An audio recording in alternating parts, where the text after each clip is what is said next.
சரி கிளாஸ் போமா. இப்போ தனிமம் மற்றும் சேர்மம் பத்தி பார்க்க போறோம். தனிமம் சேர்மம் ரெண்டுமே தூய்மையான பொருள் தான். ஏன்னா அதுல கலப்படமே கிடையாது. இப்போ தனிமம் எடுத்துக்கிட்டீங்கன்னா ஒரே அணுக்களால் ஆனதுதான் தனிமம். மூலக்கூறுன்னு எடுத்துக்கிட்டீங்கன்னா ஒரே மூலக்கூறால் ஆனதான் சேர்மம். ஸோ அது ரெண்டுமே தூய்மை. சரியா? கலவை மட்டும்தான் தூய்மையற்ற பொருள். அதை மைண்ட்ல வச்சுருங்க. தனிமம் சேர்மம் ரெண்டுமே என்னது தூய்மையான பொருள். கலவைங்கிறது தான் என்னது தூய்மையற்ற பொருள். சரியா? அடுத்தது இது எப்படின்னா இதை டிஃபரன்ஷியேட் பண்ணவே முடியாது. ஒரே படித்தான கலவையா இருந்த மாதிரி இருக்கும் தனிமம்னா. இப்போ வந்து ஹைட்ரஜன் இருக்குன்னா ஃபுல்லா ஹைட்ரஜன். இப்போ மூலக்கூறா இருக்கும்போது ஆக்சிஜன் ஓட்டு இருந்துச்சுன்னா ஆக்சிஜன் சேர்மம். சரி, அது கூட வேற எதுவும் மிங்கிள் ஆகாது. ஸோ தூய்மையான பொருள். அடுத்து இதுல பாருங்களா, தனிமம் என்பது ஒரே விதமான அணுக்கள் அல்லது மூலக்கூறுகளால் உருவாக்கப்பட்டதாகும். அனைத்து பொருட்களும் தனிமங்களால் உருவாக்கப்பட்டவை. எந்த பொருளை எடுத்தாலும் என்னதால் ஆனது? தனிமங்களால் ஆனது. இதுவரையில எத்தனை தனிமங்கள் கண்டுபிடிச்சிருக்காங்கன்னா 118. அதுல இயற்கையை கண்டுபிடிச்சது 92, செயற்கையை கண்டுபிடிச்சது 26 ஆய்வகம் மூலமா தயாரிக்கிறது. சரிங்களா? இவற்றில் 112வது தனிம பெயர் என்னதுன்னா கோப்ரான்சியம். சரி, அது வந்து ஐயுபிஎஸ்சி நேம் படி கொடுத்துருக்காங்க. சரியா? என்னது கோப்ரான்சியம் 112வது தனிமம். ஆனா அதனுடைய அணு எண் தான் 112. சரியா? 112ங்கிறது கோப்ராசியம் உடைய அணு எண்.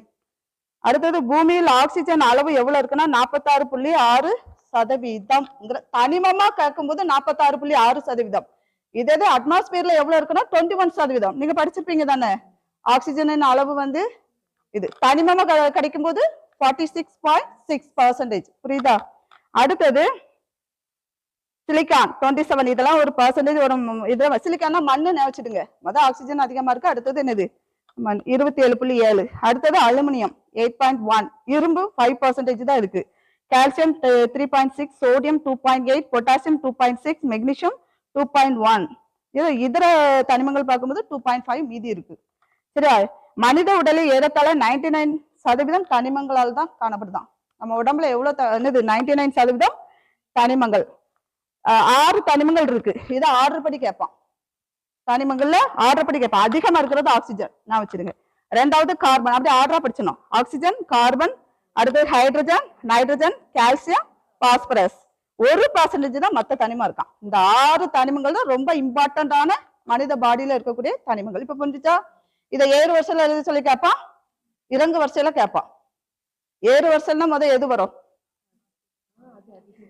குறைஞ்சதுல இருந்து போகணும். சரியா? புரியுதுல? அதோட சிம்பிள் கூட சில நேரம் கொடுக்கலாம். எப்படி கொடுக்கலாம்? சிம்பிள் சொல்லுமா? ஆக்சிஜனுக்கு O, கார்பனுக்கு C, ஹைட்ரஜனுக்கு H, நைட்ரஜனுக்கு N, கால்சியத்துக்கு Ca, P. சரியா? முடிஞ்சா?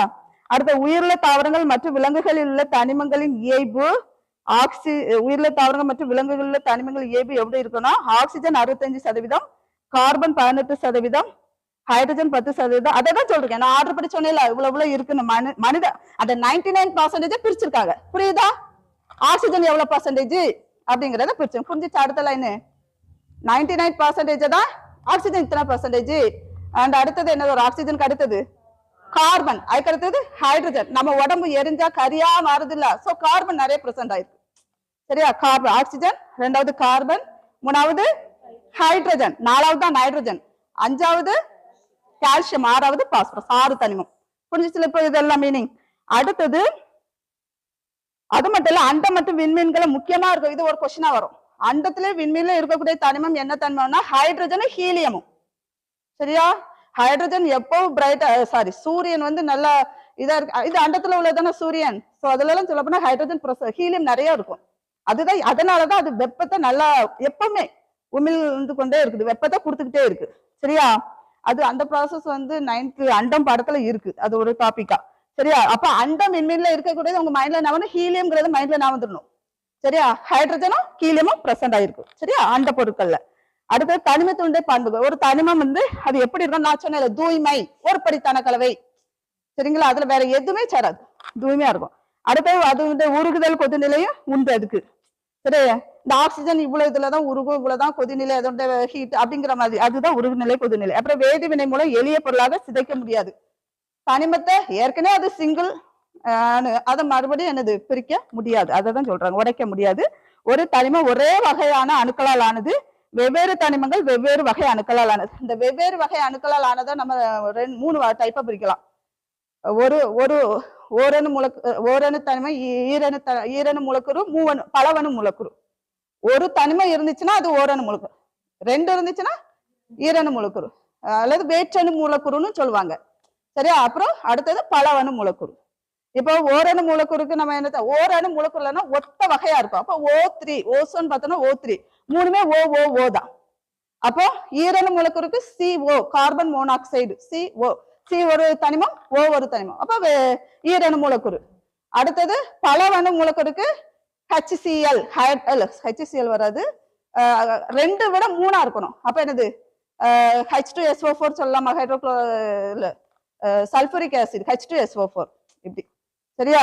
அதுல எத்தனை அணு இருக்குதோ அதை வச்சு 2க்கு மேல இருந்தாலே பலவணுங்கிற மைண்ட் செட் வச்சிடுங்க, அவ்வளவுதான். சரியா? இப்ப அதை முடிஞ்சு அடுத்த தனிமத்தின் அணுக்களின் பண்புகள் ஒவ்வொரு தனிமத்துக்கும் அந்த அணுக்களுடைய பண்புகளாலதான் நிர்ணயிக்கப்படுதான். இப்ப ஹைட்ரஜன்னா அதனுடைய பண்பை வச்சுதான் அது நிர்ணயிக்கப்படுது. தனிமத்தின் மிகச்சிறிய துகள் என்னதுதான்? அணு. ஒரு தனிமத்தின் மிகச்சிறிய துகள் அணு. அப்ப தனிமத்தின் அடிப்படை அலகு என்னது? தனிமத்தினுடைய அடிப்படை அலகு அணுவால் ஆக்கப்பட்டிருக்கு, அணு. ஒரு தனிமம் மற்றொரு தனிமத்தோடு வேதிவினையில் ஈடுபட்டு எதை உருவாக்கும்? சேர்மம். ஒரு தனிமம் இன்னொரு தனிமத்தோட சேர்ந்து எதை உருவாக்குது? சேர்மம். சரியா? இந்த மாதிரி இன்னொன்னு ஒரு தனிமம் இன்னொரு தனிமத்தோட சேரும்போது இதை என்ன சொல்லலாம்? கூடுகை வினைன்னு சொல்லலாம். இந்த வினைக்கு பேரு கூடுகை வினை, சேர்க்கை வினை, ஏய்பு வினை அப்படின்னு 10th இருக்கு. சரியா? 2 தனிமம் சேர்ந்து கூடும்போது ஒரு மூலக்கூறு உருவாக்குதா, அதுக்கு சேர்க்கை வினைன்னு சொல்லுவாங்க. வினை தன்மையை பொறுத்து இது. சரியா? அதுல கீழே ஒரு கொஸ்டின் கொடுத்தாலும், இரும்பு அதிகமுள்ள தாது. இரும்பு எந்த தாதுல அதிகமா பிரசன்ட் ஆயிருக்குன்னா ஹேமடைட். நம்ம பூமியில இருந்து தோண்டும் போது அது தாது, அதை பிரிச்சு நம்ம எடுக்கும் போதுதான் இரும்பு. சோ தாதுவா பூமியில எடுக்கிறோம், ஓரா எடுக்கும், அதை நல்லா செப்பரேட் பண்ணி அதை இதை பண்ணி எதா கிடைக்குது. அப்ப எந்த தாதுல அதிகமா இரும்பு பிரசன்ட் ஆயிருக்குன்னா ஹேமடைட். ஹேமடைட்டோட ஃபார்முலா என்னன்னா Fe2O3. Feங்கிறதான இரும்பு. சோ அதோட ஹேமடைட்டோட மூலக்கூறு வாய்ப்பாடு Fe2O3. இதோ மேக்னடைட்னு இன்னொரு இது இருக்கு, அதுலயும் இரும்பு இருக்கு, அதுக்கு பேரு Fe3O4 வரும். ஒண்ணு கூடும். Fe2O3, Fe3O4. சரியா? Hematite, magnetite. அப்ப இரும்பு எதுல அதிகமா இருக்கு? ஹேமடைட். சரியா? நெக்ஸ்ட். சரி, இதுல பாருங்க, நம்ம தனிமங்கள் எல்லாம் பாக்குறோம். இதுல அடர்த்தி மிகுந்த தனிமம் எது அப்படின்னு கொடுத்துருக்கோம். அப்ப என்னதுப்பா? ஆஸ்மியம். சரியா? லேசான தனிமம் எது? ஹைட்ரஜன். ஓகேயா? அடுத்தது கனமான தனிமம்ங்கிறது வைரம். அடர்த்தி வேற, லேசான தனிமம் வேற, கனமான தனிமம். சரியா? கனமானது என்னது? வைரம். சரி, புரிஞ்சிச்சா? அடுத்தது தனிமங்களின் வகைப்பாடு. தனிமங்களை இயற்பியல் நிலையை பொறுத்து நம்ம 5 டைப்பா பிரிச்சிருக்காங்க. இயல்பியல்னா அதோட ஸ்டேட், லிக்விடா இருந்தா, வாயுவா இருந்தா, கேஸ், அப்படி திண்மமா இருந்தா, அப்ப அதை 5 டைப்பா பிரிக்கிறாங்க. திண்மம், நீர்மம், வாயு, பிளாஸ்மா, கண்டென்ஸ் ஸ்டேட். நல்ல அப்படி கண்டென்ஸ் ஸ்டேட். அது என்ன கண்டிஷன்? திண்மம்னா எப்படி? ஒரு குறிப்பிட்ட இடத்தை ஆக்கிரமித்துக் கொள்ளும், குறிப்பிட்ட வடிவத்தை உடையதான் என்னது? திண்மம். சரி, அதுக்குன்னு ஸ்பெஷல் வடிவம் உண்டு, குறிப்பிட்ட இடத்தையும் ஆக்கிரமிக்கும். இது ஒரு திண்மம் தானே. சோ இதுனாது. அடுத்தது என்னது? அதுக்கு எக்ஸாம்பிள் கார்பன், காப்பர் கொடுத்துருக்காங்க. நீர்மம் குறிப்பிட்ட இடத்தை ஆக்கிரமித்துக் கொள்வதும் ஆனால் குறிப்பிட்ட வடிவம் கிடையாது. அடுத்ததும் தான் என்னது? திரவம். சீசியம், காலியம் இதெல்லாம் என்னது? திரவ கண்டிஷன்ல இருக்குது. Mercury, bromine. சரிங்களா? மெர்குரி ஆல்ரெடி தெரியும், உலோக நிலையில ஒரு உலோகம். சாரி, நீர்ம நிலையில உள்ள ஒரு உலோகம் தான் என்னது? மெர்குரி. மெர்குரி பார்த்திருக்கீங்களா? ஒயிட்டா நீர்ம தன்மையில உள்ளது. சரி, புரோமினும் அதே மாதிரிதான். சரிங்களா? அடுத்தது வாயு. குறிப்பிட்ட இடத்தை ஆக்கிரமித்துக் கொள்ளாததும் குறிப்பிட்ட வடிவம் மற்றதும் வாயுவாகும். அதுக்கு எடுத்துக்காட்டு எதனா சொல்ல, ஹைட்ரஜன் கேஸ், ஆக்சிஜன் கேஸ். சரியா? அடுத்த பிளாஸ்மாங்கிறது என்ன? பிளாஸ்மா எந்த கண்டிஷன்ல கிடைக்குன்னா, அதிக வெப்பப்படுத்தப்பட்ட ஒரு வாயுவை அதிகமா வெப்பப்படுத்தும் போது நமக்கு என்ன கண்டிஷன் கிடைக்குது? பிளாஸ்மா கேட்கலாம். சரியா? ஒரு வாயுவை என்னது அதிக வெப்பத்துக்கு உட்படுத்தும் போது அது எதான் நமக்கு கிடைக்குது? பிளாஸ்மாங்கிற ஒரு கண்டிஷன். அடுத்தது கண்டென்சேட்ங்கிறது திடப்பொருளை அதிகமா கூல் பண்றதுனால. எதுன்னு மைண்ட்ல நினைச்சிடுங்க. திடப்பொருளை அதிக அளவு குளிரூட்டப்படுவதனால. சரியா? நம்ம ஒரு ஆவிய கூல் பண்றது குளிர்வித்தல்னு சொல்லுவோம். அதே மாதிரி ஒவ்வொரு கண்டிஷனுக்கு அதுல படிச்சிருப்பீங்க தானே. அதே மாதிரி இதுல திடப்பொருளை கூல் பண்றதுக்கு என்ன பேரு? கண்டென்ஸ்டேட். சரியா? சரி, பண்புகளின் அடிப்படையில் வகைப்பாடு. இது அவ்வளவு இயல்பு நிலையில தனிமத்தை வகைப்படுத்திருக்காங்க. அப்புறம் பண்புகளின் அடிப்படையில் வகைப்பாடு. 92 தனிமங்களில் 72 தனிமம் உலோகம். 92 தனிமம் இருக்கு, அதுல 72 உலோகம். உலோகங்கள் கடினம். உலோகத்தினுடைய தன்மை என்ன? உலோகம் ரொம்ப ஸ்ட்ராங்கா இருக்கும், ஹார்டா இருக்கும், பளபளப்பா இருக்கும், தகடா அடிக்கலாம், கம்பியா நீட்டலாம், அவ்வளவுதான். இந்த இதுல பாயிண்ட்ல வேற ஏதாவது வச்சுட்டு உலோகத்துக்குரிய பண்பு அல்லாதது எதுன்னு கேட்கலாம். இப்படிதான் கொஸ்டின் கூட்டு காரணம் வைக்கும், அப்படிதானே? சோ அதனால உலோகத்துக்குரிய பண்பு இது. அடுத்தது மேலும் மின்சாரத்தை நன்கு கடத்தும். உலோகம் எப்பவுமே மின்சாரத்தை நன்கு கடத்தும் மற்றும் ஒளியையும் எழுப்பக்கூடியது. எந்த உலோகமா இருந்தாலும் என்னது? சவுண்டை மேக் பண்ணும். இந்த சவுண்டை மேக் பண்ற எல்லா பொருளும் திடப்பொருள் தான் அதிகமா சவுண்டை உருவாக்கும். சரிங்களா? காற்றுல நீங்க அடிச்சா சவுண்ட் கேக்குதா? நீர்ல அடிச்சாலும் சவுண்ட். இதுதான் என்ன? திடப்பொருள். அப்ப நமக்கு சவுண்ட் அதிகமா எழுப்பு கொடுக்கும். சவுண்டுக்கு போயிட்டேன், வேண்டாம். சரி, அடுத்தது அதுக்கு எக்ஸாம்பிள் என்னதுன்னா, உலோகத்துக்கு எக்ஸாம்பிள் கொடுத்துருக்கான். காப்பரு, இரும்பு. சியூனா காப்பரு, இரும்புனா எஃப்இ, தங்கம்னா என்னது? ஏயு. சரியா? Gold, A U. ஏன்னா ஆரம்னு சொல்லுவாங்க இங்கிலீஷ்ல. இல்ல சாரி, அது வேற, கிரேக்கம் நினைக்கிறேன். கிரேக்கம்ல ஆரம், ஆரம்னா ஏ யூ. சரியா? அடுத்தது ஏயு தங்கம். சரியா? அடுத்து வந்து அடர்த்தி மிகுந்த உலோகங்களை பத்தி கொடுத்துருக்கு. சரியா? இது மேல பிளாட்டினம் தான் என்னது? அடர்த்தி மிகுந்த உலோகம். அடுத்தது தங்கம், அப்புறம் சில்வர், அடுத்தது மெர்க்குரி. இதை நீங்க மாத்தி கூட அவன் என்ன பண்ணலாம், ஏறு வரிசை இறங்கு வரிசை கேட்கலாம். சரியா? அடர்த்தி மிகுந்த உலோகம்னா என்ன ஆகும்? எதை போட்டாலும் உள்ள இறங்கி உள்ள போயிரும். சரிங்களா? பிளாட்டினம், தங்கம். தங்கத்தெல்லாம் பாருங்க, இந்த இதுல சாத்தாங்குளத்துல கழிவு தண்ணியை ஊத்தி ஊத்தி இது பண்றாங்களே, என்னது? ஆசாரி பற்ற நிறைய இருக்குதா? அந்த அந்த தண்ணியில அந்த தூள்கள், தங்கத்தோட தூள்கள் ஓடி வரும். ஸோ அதை அவங்க கோரி இந்த இது இப்படி ஸ்லைடா இருக்கும், அதில் அந்த தண்ணி ஊற்றுவாங்க. தங்கத்துக்கு வெயிட் அதிகம், ஸோ அடர்த்தி அதிகம்னால அது கீழே படிச்சிடும், மற்ற தண்ணி மட்டும் கீழே ஓடிடும். அதனால அந்த மெத்தட்ல அவங்களுக்கு அது டெய்லி எப்படின்னு கிடைக்குமா இருக்கும், அதனால அதை யூஸ் பண்றாங்க. அதில் பார்த்துருக்கீங்களா? அதுதான். சரி, அப்போ இது மைண்ட்ல நினைச்சிடுங்களா? அப்போ தங்கம் தான் உலோகத்துல தங்கம் அடர்த்தி அதிகம். அதுல ஃபர்ஸ்ட் பிளாட்டினம். சரியா? சரி, அடுத்தது அலோகம் பத்தி பார்ப்போம். உலோகத்தை பத்தி பார்த்தாச்சு. 72 உலோகம் இருக்குன்னு நம்ம எத்தனை இயற்கையில கிடைச்சது? 92. அதுல 72 உலோகமா பார்த்தாச்சு. அடுத்து அலோகம். அலோகம்னா என்ன? அலோகங்கள் மென்மையானது, பளபளப்பு தன்மையற்றது, தகடாக அடிக்க முடியாது, கம்மியா நீர். அதெல்லாம் அதோட ஆப்போசிட். மின்சாரத்தை கடத்தாது, ஒளியை எழுப்பாது, பண்புகளை பெற்றதுதான் இது. அதுக்கு கார்பன், ஆக்சிஜன், குளோரின் எல்லாமே கேசியஸ் ஸ்டேட்ல இருக்கு. சரியா? அடுத்து உலோக போலிகள். உலோக பண்பும் அலோக பண்பும் உள்ள கேரக்டர், 2 கேரக்டருமே இருந்துச்சுன்னா அதுக்கு பேரு தான் என்னது? உலோக போலி. இதுக்கப்புறம் வந்து மெட்டலர்ஜின்னு. சரி, டால்டனின் அணுக்கோட்பாடை பத்தி. இப்ப அணுவை பத்தி நம்ம பார்த்தோம். அந்த தனிமம் தானே, தனிமம் அணுக்களால் ஆனு பார்த்தோம். அந்த அணுவை பத்தி நிறைய கோட்பாடை சொல்லியிருக்காங்க. டால்டனுடைய அணுக்கோட்பாடை பாருங்க. ஜான் டால்டன் கோட்பாடு படி அனைத்து தனிமங்களும் மேலும் பிளக்க முடியாத அணுக்கள் எனப்படும் சிறிய துகள்களால் ஆனவை. இப்ப நான் ஒரு சாக்பீஸை எடுத்து உடைக்கிறேன், ஒரு சின்ன பார்ட் கிடைக்கும், திரும்ப அதை 2ஆ உடைக்கிறேன், திரும்ப அதை உடைக்கிறேன், திரும்ப உடைக்கிறேன். எந்த கண்டிஷன்ல அந்த பொருளை மறுபடியும் உடைக்கவே முடியாது, 2ஆ பிளக்கவே முடியாதோ அதுதான் அதோடைய சின்ன அணு. அதைதான் இவர் சொல்றாரு. மேலும் அதை என்ன பண்ண முடியாது? பிரிக்கவே முடியாது. ஆனா அதையும் உடைக்கிறாங்க. ஏன்னா அணுக்குள்ள என்ன இருக்குது? புரோட்டானும் நியூட்ரானும் இருக்கா? சோ நியூட்ரானை உடைச்சுதான் என்ன பண்றாங்க? அணுக்கரு உலையெல்லாம் பார்த்திருக்கீங்களா? அந்த அணுக்கரு உடைச்சுதான் என்ன பண்றாங்கன்னா ஆற்றல் நமக்கு அதன் மூலமா கரண்ட் இதெல்லாம் தயாரிக்காங்க. சோ இப்ப அதுக்கும் ஒரு வந்துச்சு. சரி, ஆனா இவருடைய கோட்பாடு என்னது? அணுவை பிளக்கவே முடியாது, சிறு துகள்களால் ஆனது. சரியா? மேலும் ஒரு தனிமத்தில் உள்ள அணுக்கள் யாவும் ஒரே மாதிரி ஆனவின்னு முடிச்சிட்டாரு. சேர்மம். 2 அல்லது அதற்கு மேற்பட்ட தனிமங்கள் ஒரு குறிப்பிட்ட நிறைவு. சேர்மங்கிறது எப்படின்னா, நான் ஈஸியா சொல்லிடலாம், ஆனா அது ஒரு குறிப்பிட்ட நிறை விகிதத்துலதான் இருக்கும். H2O நினைச்சிட்டு, H2O வாட்டர், நீர் மூலக்கூறு சேர்மம். அதுல ஹைட்ரஜன் 2. சரிங்க? அது என்ன நிறை விகிதம்? என்னது சாக்பீஸ் கிடையாதோ, ஒரு குறிப்பிட்ட இதுல இல்லையே, நிறை விகிதத்துலதான் இருக்கும். சாக்பீஸ் இருக்காமா?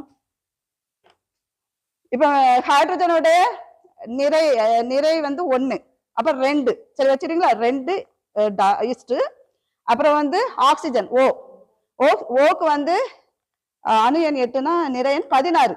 சரி, அப்ப 2 16 எத்தனை வரும்? 32. சோ இந்த 2ஐயும் 32ஐயும் கட் பண்ணுங்க, எவ்வளவு வருது? 1:8. அப்ப பாருங்க, 1:8 தான் இந்த நிறை விகிதத்துலதான் நீர் மூலக்கூறு இருக்கும். அதை விட்டுட்டு 1:10 இருந்தா அது வாட்டரே கிடையாது, அப்படிதானே? சோ சேர்மம் எப்பவும் எப்படி இருக்கும்? ஒரு குறிப்பிட்ட நிறை விகிதத்துல இருக்கும், அதனுடைய நிறை விகிதத்துல இருக்கும். நிறைன்னா அந்த அணுவுடைய வெயிட், எடை. சரி, அணு எண்ணுங்கிறது ஹைட்ரஜன் 1ன்னா அதுதான் அந்த ஹைட்ரஜன் அணுவை குறிக்கிற நிறையன். நிறையன் வேற, அணியன் வேற. சரிங்களா? அப்ப இது நிறையன் விகிதத்துல இருக்குது. சரி, அடுத்ததுக்கு போவோம். அது அந்த டாபிக் வரும்போது அப்ப சொல்றேன். இப்ப இது வரைக்கும் புரிஞ்சுச்சா? சேர்மம்னா என்னன்னு தெரிஞ்சுச்சா? அடுத்தது வகைப்பாடு. அந்த சேர்மத்தை 2ஆ பிரிக்கலாம். கனிம சேர்மம், கரிம சேர்மம். சரிங்களா? சேர்மத்தின் வகை 2. அல்ல பாறை, தாதுகள் போன்ற உயிரற்ற மூலப்பொருள் இருந்து பெறப்படும் சேர்மங்கள். நல்லா நினைச்சிடுங்க, கனிம சேர்மங்கள் எல்லாம் உயிரற்ற பொருட்கள் இருந்து கிடைக்கக்கூடியது. பாறைக்குள்ள இருந்து தோண்டி எடுக்கிறது, மண்ணுக்குள்ள இருந்து தோண்டி எடுக்கிறது, எல்லாமே அது என்னது? கனிம சேர்மம். கரிம சேர்மங்கிறது தாவரங்கள், விலங்குகள் போன்ற உயிருள்ள அந்த மூலங்கள் இருந்து பெறப்படும் சேர்மங்கள் கரிம சேர்மங்கள் எனப்படும். சரிங்களா? கரிம சேர்மங்கள். அதுக்கு எடுத்துக்காட்டு சர்க்கரை, புரதம், மெழுகு, எண்ணெய், இது எல்லாமே என்னது? எண்ணெய், ஆயில இதுல இருந்து, மரத்தின் விதையில இருந்து தானே அப்படி எடுக்கிறாங்க. அந்த மாதிரி என்ன சேர்மத்தின் சிறப்பு பண்புகள் என்ன கொடுத்துருக்காங்க பாருங்க. 2 அல்லது அதற்கு மேற்பட்ட தனிமங்கள் சேர்ந்ததானே சேர்மம். சரியா? இதை வேதியியல் முறையில பிரிக்கலாமா? வேதியியல் முறையில் இணைந்து சேர்மம் உருவாகுது. என்ன வேதியியல் முறையில தான் இணைந்து சேர்மம் உருவாகுது. அடுத்தது பாருங்க, எடுத்துக்காட்டு நீரில் ஹைட்ரஜனும் ஆக்சிஜனும் கொடுத்துருக்காங்க பாருங்க. 1:8 என்ற நிறை விகிதத்தில் உள்ளன. சொன்ன சேர்மம் அப்படிதான் இருக்கும், ஒரு குறிப்பிட்ட நிறை விகிதத்துல இருக்கும்னு சொல்லிட்டேனா? கரெக்ட். அடுத்தது, ஒரு சேர்மத்தில் உள்ள பகுதி பொருட்களை இயற்பியல் முறைப்படி பிரிக்க இயலாது, வேதியியலை பொறுத்து தனிமங்களாக பிரிக்கலாம். இப்ப H2O இருக்குன்னா அதை இயற்பியல் முறையில பிரிக்க முடியாதான், ஆனா வேதியியலை பொறுத்து அந்த தனிமங்களை பிரிக்கலாம். பிரிக்க முடிஞ்சா உடைக்கலாம் சேர்மத்தை, மற்றபடி சிங்கிள் தனிமத்தெல்லாம் பிரிக்க முடியாது. இதை என்ன பண்ணலாம்? சேர்மத்தை அது வேதியியலை பொறுத்து அதை நம்ம பிரிக்கலாம்னு போட்டிருக்கு. ஒரு சேர்மம் உருவாக்கும் போது வெப்பம் வெளியிடுதலோ அல்லது உறிஞ்சுதலோ நிகழ்கின்றன. இப்ப நான் போடுறேன் பாருங்க.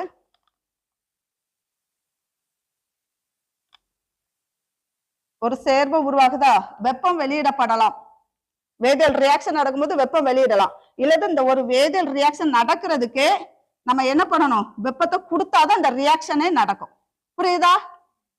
புரியுதா? ஒரு வினை நடக்கிறதுக்கு வெப்பம் வினை நடக்கும்போது வெப்பம் வெளியிடவும் படலாம். ஒரு வினை நடக்கிறதுக்கே வெப்பம் கொடுத்தாதான் வினை நடக்கும். அதான் வெப்பம். இது என்ன கண்டிஷனா? வெப்ப உமிழ் வினை. இந்த வினை என்ன சொல்லுவாங்க? வெப்பம் வெளியிடப்படுதா, சோ உமிழ் வினை. இதை என்ன சொல்லுவாங்க? வெப்ப கொள்வினை. வெப்பத்தை கொடுத்தாதான் அது நடக்கும். முடிஞ்சிச்சா? சரி, அடுத்தது, அதன் ஒரு சேர்மம் ஒரு குறிப்பிட்ட உருகு நிலை மற்றும் கொதிநிலை பெற்றிருக்கிறது. சேர்மத்தின் பண்புகள் அதன் பகுதி பொருட்களின் பண்புகள் இருந்து வேறுபட்டது. நான் சொல்ற ஒரு சேர்மம் திரும்ப H2O, நீர், இது ஒரு சேர்மம். இது தனியா ஹைட்ரஜன் பார்க்கும்போது அதுக்கு தனியா ஒரு பண்பு உண்டு, ஆக்சிஜன் தனியா பார்க்கும்போது ஆக்சிஜனுக்கு ஒரு பண்பு உண்டு. ஆனா H2O சேரும்போது அதுக்கு வேற பண்பு. புரியுதா? அதுதான் அந்த லாஸ்ட் பாயிண்ட். சேர்மம் ஒரு சேர்மத்தின் பண்புகள் அதன் பகுதி பொருட்களை சார்ந்து இருக்காது. சரியா? பொருட்களின் பண்புகள் மாறுபட்டு தான் காணப்படும். சேர்மம் எப்படி இருக்கும்? ஒரு படித்தானது. நான் சொல்லிட்டேன், தனிமமும் சேர்மமும் எப்படியேதான் இருக்கும், தூய்மையான பொருள், ஒரே படித்தானது. சரியா? அடுத்தது, சேர்மங்களின் பயன்கள். நிறைய சேர்மங்கள் கொடுத்திருக்காங்க பாருங்க. நீங்க கேட்டீங்களா? ரொட்டி, சோடா, சலவை, எல்லாமே இருக்குல்ல. நீருக்கு, நீர் ஒரு கரைப்பான், சிறந்த ஒரு கரைப்பான், நல்ல ஒரு கரைப்பான். நீங்க எதை கொடுத்தாலும் நீர்ல கரைக்கலாம். சரிங்களா? அதை முனைவுல கரைப்பான்னு சொல்லுவாங்க. அடுத்தது சோடியம் குளோரைடு, உப்பு, சாதாரண உப்பு. அது பொது பெயர் உண்டு, வேதி பெயர் உண்டு. சரியா? அதுல என்னென்ன பகுதி பொருள் இருக்கு? சோடியம், சோடியம் Na, சோடியமும் இருக்கு, குளோரினும் இருக்கு. அதான் சோடியம் குளோரைடு. சர்க்கரை, அதுல இருக்கிறது சுக்ரோஸ், அதோட மூலக்கூறு வாய்ப்பாடும் கொடுத்துருக்காங்க. அதுல என்னெல்லாம் இருக்கும்? கார்பன் இருக்கு, ஹைட்ரஜன் இருக்கு, ஆக்சிஜன் இருக்கு. எவ்வளவு அது எதுக்கு யூஸ் ஆகுது? அடுத்தது ரொட்டி சோடா. ரொட்டி சோடாவை என்ன சொல்லுவாங்கன்னா சோடியம் பை கார்பனேட். என்னது? நம்ம வீட்டுல யூஸ் பண்றோம்ல, அது என்னது? சோடாப்பு. அதான் என்னது? Sodium bicarbonate. இன்னொன்னு சோடியம் கார்பனேட் இருக்கு, அது வேற. இது தீயணைப்புலும் பயன்படும். இந்த ரொட்டி சோடா தீயணைப்புலம் முக்கியமா நான் வச்சிருங்க. தீயணைக்கிற சாதனமா பயன்படுது. பேக்கிங் பவுடர் தயாரிக்க பயன்படுது. பேக்கிங் பவுடர்ல 2 உண்டுங்க. இந்த சோடியம் பை கார்பனேட் உண்டு, டாட்டாரிக் ஆசிட், 2 சேர்ந்ததா பேக்கிங் பவுடர். சரியா? அது உண்டு. அடுத்த கேக்கு, ரொட்டி தயாரிக்கல இந்த பேக்கிங் சோடா. நம்ம வீட்டுல கேக் தயாரிக்கணும், இது யூஸ் பண்ணுவோம்ல, அது ஆனால் தீயணைப்புல மெயினா பயன்படும், நான் வச்சிருங்க. Sodium bicarbonate. அப்புறம் சலவை சோடா. சலவை சோடா தான் அடுத்த சோடியம் கார்பனேட், அது பை கார்பனேட், இது கார்பனேட். சரியா, இது வேற. சரியா, இது கடின நீரை மென்னீராக, மெயின் பாயிண்ட் கடின நீரை மென்னீராக மாத்துது. சரியா, கடின நீரை மென்னீராக மாத்துவது என்னதுப்பா? சலவை சோடா. சரியா, அதுக்கு மாலிகுலர் வாய்ப்பாடு படிச்சிடுங்க. மூலக்கூறு வாய்ப்பாடு Na2CO3. Na2CO3 இது வந்து Na2CO3 சோடியம் கார்பனேட். இதுல சோடியம் பை கார்பனேட் H வந்துரும். சரியா, சோடியம் பை கார்பனேட், இது சோடியம் கார்பனேட். சலவை சோடா, தமிழ்ல சலவை. இன்னும் இருக்கு எரிச்சோடான்னு ஒண்ணு இருக்கு, எரி பொட்டாசுன்னு இருக்கு, அது வேற ஒண்ணும் இல்லை. எரி சோடாங்கிறது NaOH தான், எரி சோடா. சரியா, அதுக்கடுத்து எரி பொட்டாஸ் தானே, HOH, எரி potash, KO, potassium hydroxide, sodium hydroxide. இதுக்கு பேரு எரி சோடான்னு சொல்லுவாங்க. இது வந்து சோப்பு தயாரிக்க எரி சோடா, ஏன்னா இதெல்லாம் சோப்பு தயாரிக்க. இதுலயுமே என்னது, மென் சோப். இது மென் சோப்பா இருக்கும். இது வந்து இந்த உப்பு சோப்பு சொல்லுவோம்ல, வீட்டுக்கு யூஸ் பண்றது, அதுல தயாரிக்கிறது இது வரும். சரியா, இது வந்து என்ன சொன்னேன், பொட்டாஸ் சோடா, பொட்டாசியம் K, அதனால பொட்டாஸ் சோடா. சரியா, இது பரவாயில்ல, 9th புக்ல பின்னால வரும் நினைக்கிறேன். சரிங்களா, அடுத்த gobar voice, very important. Methane. கோபர்னா என்னது, மீத்தேன். சரியா, மீத்தேன் நிறைய இருக்கும். மீத்தேனுக்கு ஃபார்முலா என்னது, CH4. கார்பனும் ஹைட்ரஜனும் சேர்ந்திருந்தாலே என்ன, 4 மூலக்கூறு ஹைட்ரஜன் சேர்ந்திருக்கும், CH4 மீத்தேன். அது கூட வாய்ப்பாடு அடிக்கடி கேட்பான். மீத்தேனோட மூலக்கூறு வாய்ப்பாடு CH4. சரிங்களா, கோபர் கேஸ், கோபர் தூள். சரியா, அது முக்கியமானது. இந்த கோபர் வாயு வந்து இயற்கை வாயுவில் முக்கியமான பொருள். இயற்கை வாயுன்னு ஒண்ணு இருக்கு, அது 10th தான் இருக்கும்னு நினைக்கிறேன். இயற்கை வாயு, அதுல என்ன ப்ராடக்ட்லாம் இருக்கு. இது கோபர் வாயு, மீத்தேன் இருக்கா, அது மேக்சிமம் இவ்வளவு % இருக்கும். அடுத்தது CO2 இருக்கும்னு நினைக்கிறேன். இப்படி ஒரு 3 டைப் இருக்கும் இயற்கை வாயுல. அப்போ இந்த இயற்கை வாயுக்கு முக்கியமான பொருளே என்னதான், மீத்தேன், கோபர் வாயு. புரிஞ்சுச்சா? அப்ப இயற்கை வாயுல முக்கியமான பொருள் என்னதான், மீத்தேன், கோபர் வாயு. சரியா, புரிஞ்சுச்சா? இப்போ அடுத்தது சுட்ட சுண்ணாம்பு. சுட்ட சுண்ணாம்பு நமக்கு இதுலயுமே 3 டைப் இருக்கு.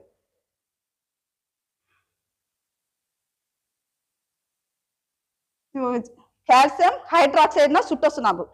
இதோட ஃபார்முலா கரெக்டா, மூலக்கூறு ஃபார்முலா பாருங்க. OH தானே,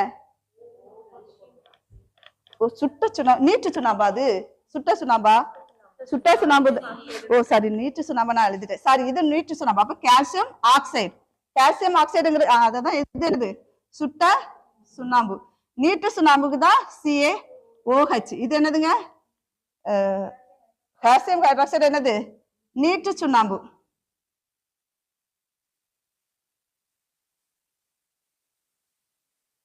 சுட்ட சுண்ணாம்பு, நீட்டு சுண்ணாம்பு.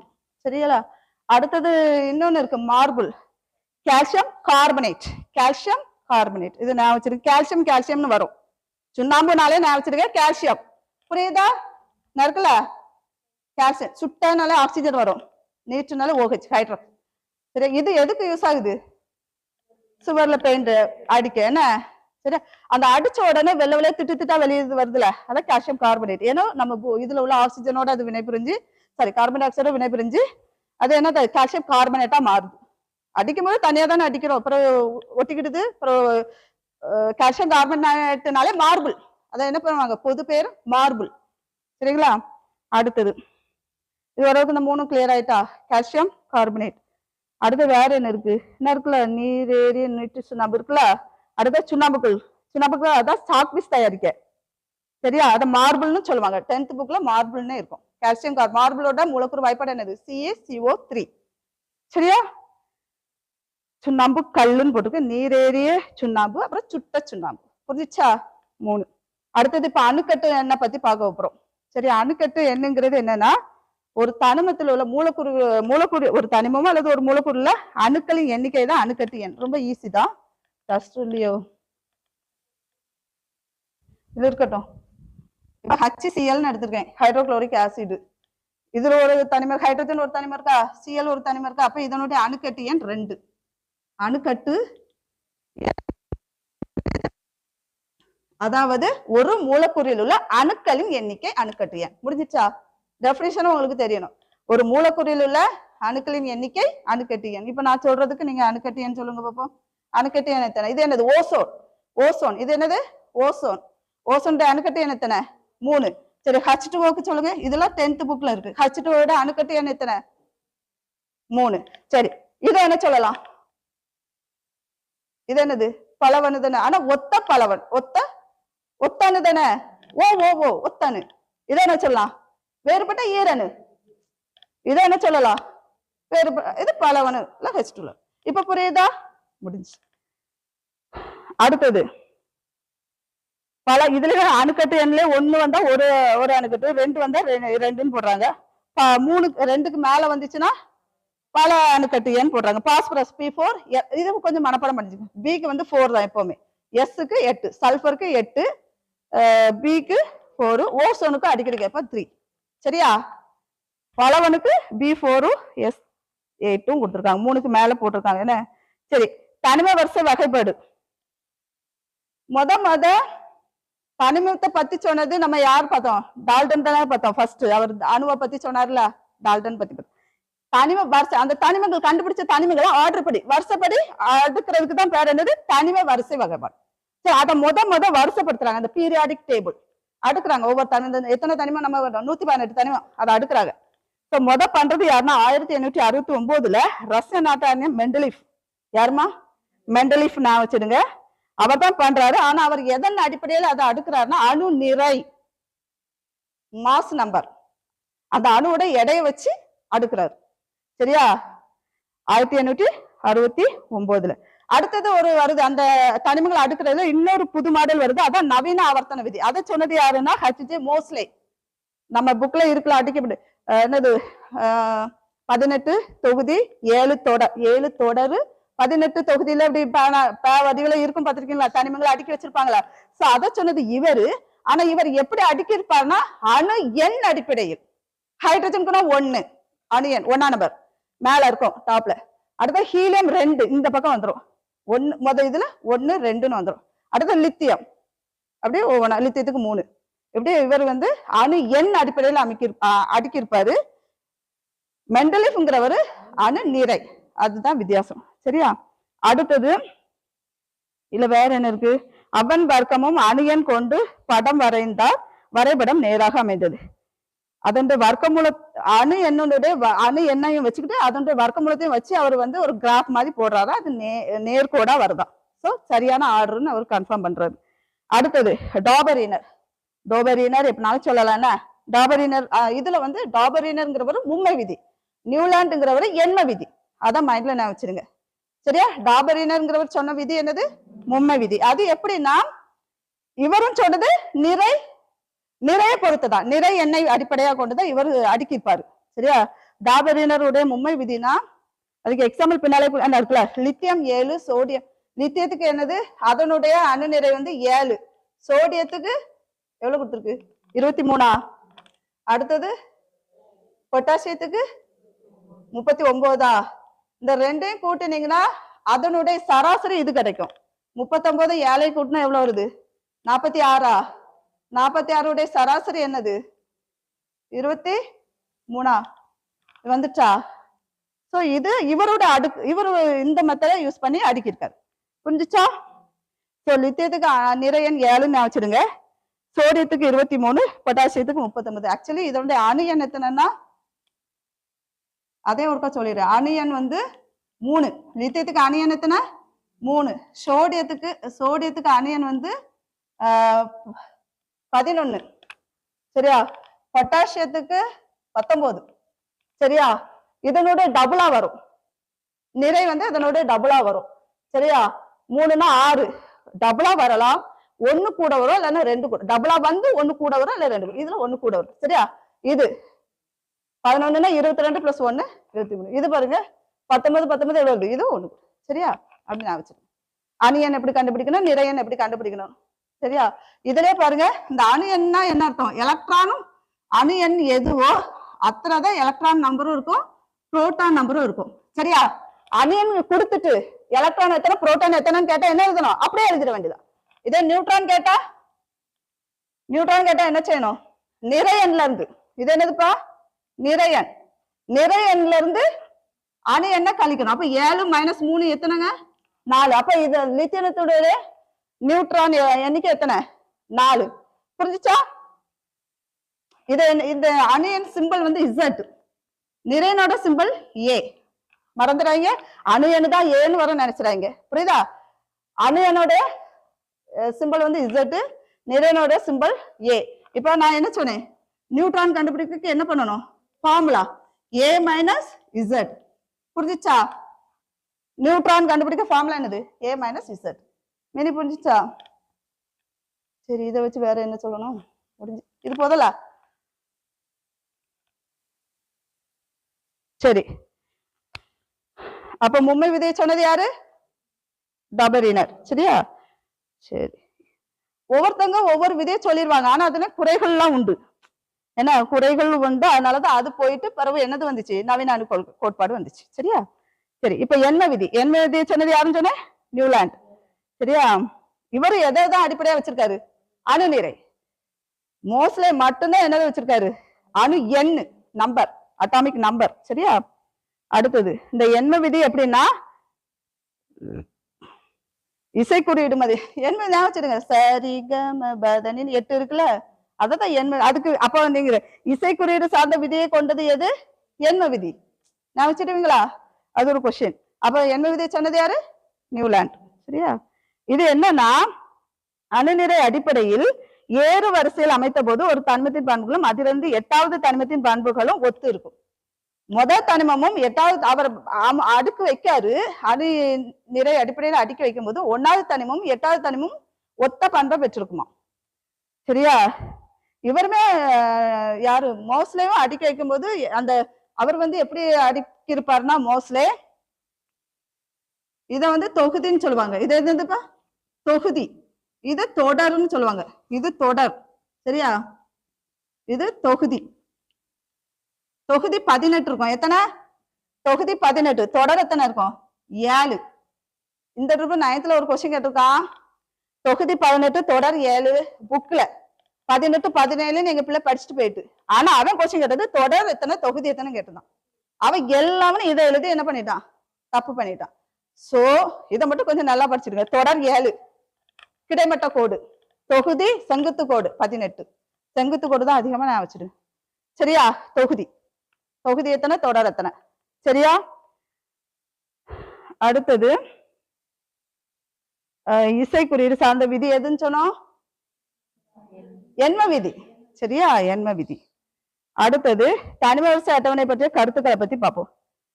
இதுல எப்படின்னா, இதான் தனிம வரிசை. அவர் மோஸ்ட்லி கண்டுபிடிச்ச தனிம வரிசை. இதை ஞாபகம் வச்சிருக்க. அதை முத பாயிண்ட் வாசிங்க. ஒரு தொகுதியில், சரியா, கீழ்நோக்கி சென்றால் அணுக்களின் உருவ அளவு அதிகரிக்கும். கீழ்நோக்கி சென்றால் இங்க இருக்கிற ஒரு தனிமம் இருக்கு. லாஸ்ட்ல இது சின்னதா இருக்கும். போக போக எப்படி ஆயிடுது? பெருசாயிருது. அப்ப உருவ அளவு பெருசாகுது. தொகுதியில மேலிருந்து கீழ் நோக்கி செல்ல செல்ல என்ன ஆகுது? உருவ அளவு அதிகரிக்குது. மீனிங் புரியுதா இப்போ?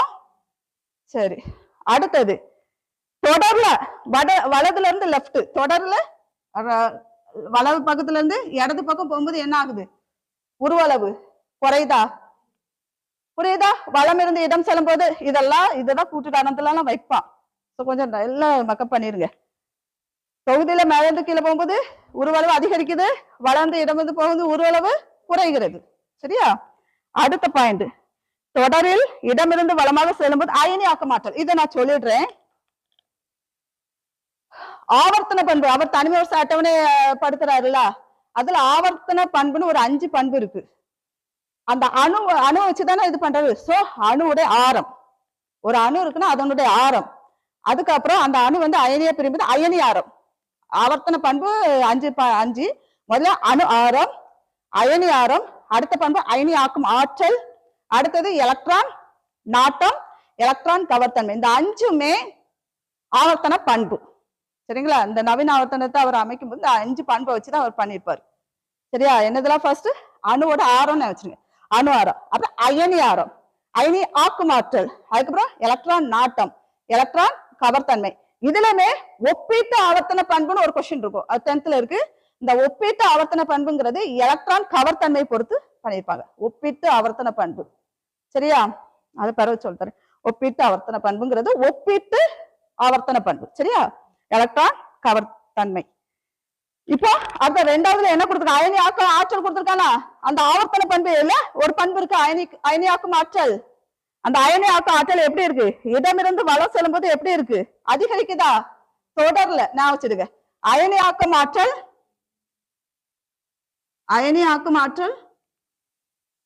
இங்க இருந்து என்னது அதிகரிக்குது சரியா, அதை நான் வச்சிருக்கேன். வளம் இருந்து இடம் போகும்போது அதிகரிக்குது, மேல இருந்து கீழே போகும்போது குறையுது, அது ஆப்போசிட்டா நான் வச்சிருக்கேன். அடுத்த பாயிண்ட், ஒரு தொடரில் இடமிருந்து வளம் நோக்கி செல்லும் போது எலக்ட்ரான் ஆட்டம். அடுத்த பாயிண்ட் இருக்கா, இதுல என்னது ஆவர்த்தன பண்புன்னு சொன்னேன்ல, எலக்ட்ரான் ஆட்டம். அது எப்படி இருக்குன்னு பாருங்க, அதிகரிக்குது. ஒரு தொகுதியில மேலிருந்து கீழ் நோக்கி செல்லும் போது எலக்ட்ரான் நாட்டம் குறைகிறது. நான் இதுல ஒரு ஈஸா இருக்கிறது சொல்ல 10th ஃபுல்லாவே இருக்கு. இந்த இடத்துல அயனியாக்கும் ஆற்றல், எலக்ட்ரான் நாட்டம், எலக்ட்ரான் கவர்த்தன்மை, இந்த மூணுமே ஒண்ணு போல வரும் சரியா, இந்த மூணு ஒண்ணு போல வரும். அந்த அணு ஆரம் அயனி ஆரம் ரெண்டும் தான் இதுக்கு ஆப்போசிட்டா வரும் சரியா. ஓரளவுக்கு சின்னதா அது ஞாபகம் வச்சுடுங்க, அது 10th இருக்கு அவ்வளோ. இதுல மூணு மட்டும் தான் கொடுத்துருக்கான் சரியா. இது உருவளவு மட்டும் நீங்க மனப்பாடம் பண்ணிக்கிடுங்க சரியா. ஒரு தொகுதியில் கீழிருந்து கீழ் நோக்கி சென்றால் அது வந்து எனது உருவளவு அதிகரிக்கும்.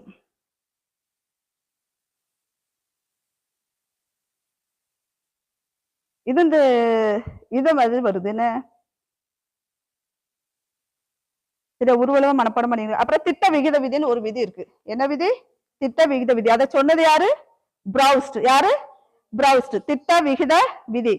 ஒரு சேர்மம் எம் முறையில் தயாரிக்கப்பட்டாலும் அதில் உள்ள தனிமங்கள் ஒரு குறிப்பிட்ட மாறா எடை விகிதத்தில் தான் இருக்கும். அதுதான் என்னது பிரவுஸ்டோட டெபினிஷன் சரியா. அவர் என்ன சொல்றாருன்னா, ஒரு திட்ட விகிதத்துல ஸ்டாண்டர்டா தான் இருக்கும். நீங்க எவ்வளவுதான் போட்டாலும் ரெண்டு சேர்ந்து எவ்வளவு சேர்மம் உருவாகுதோ அது ஒரு திட்ட நிறையில தான் இருக்கும்.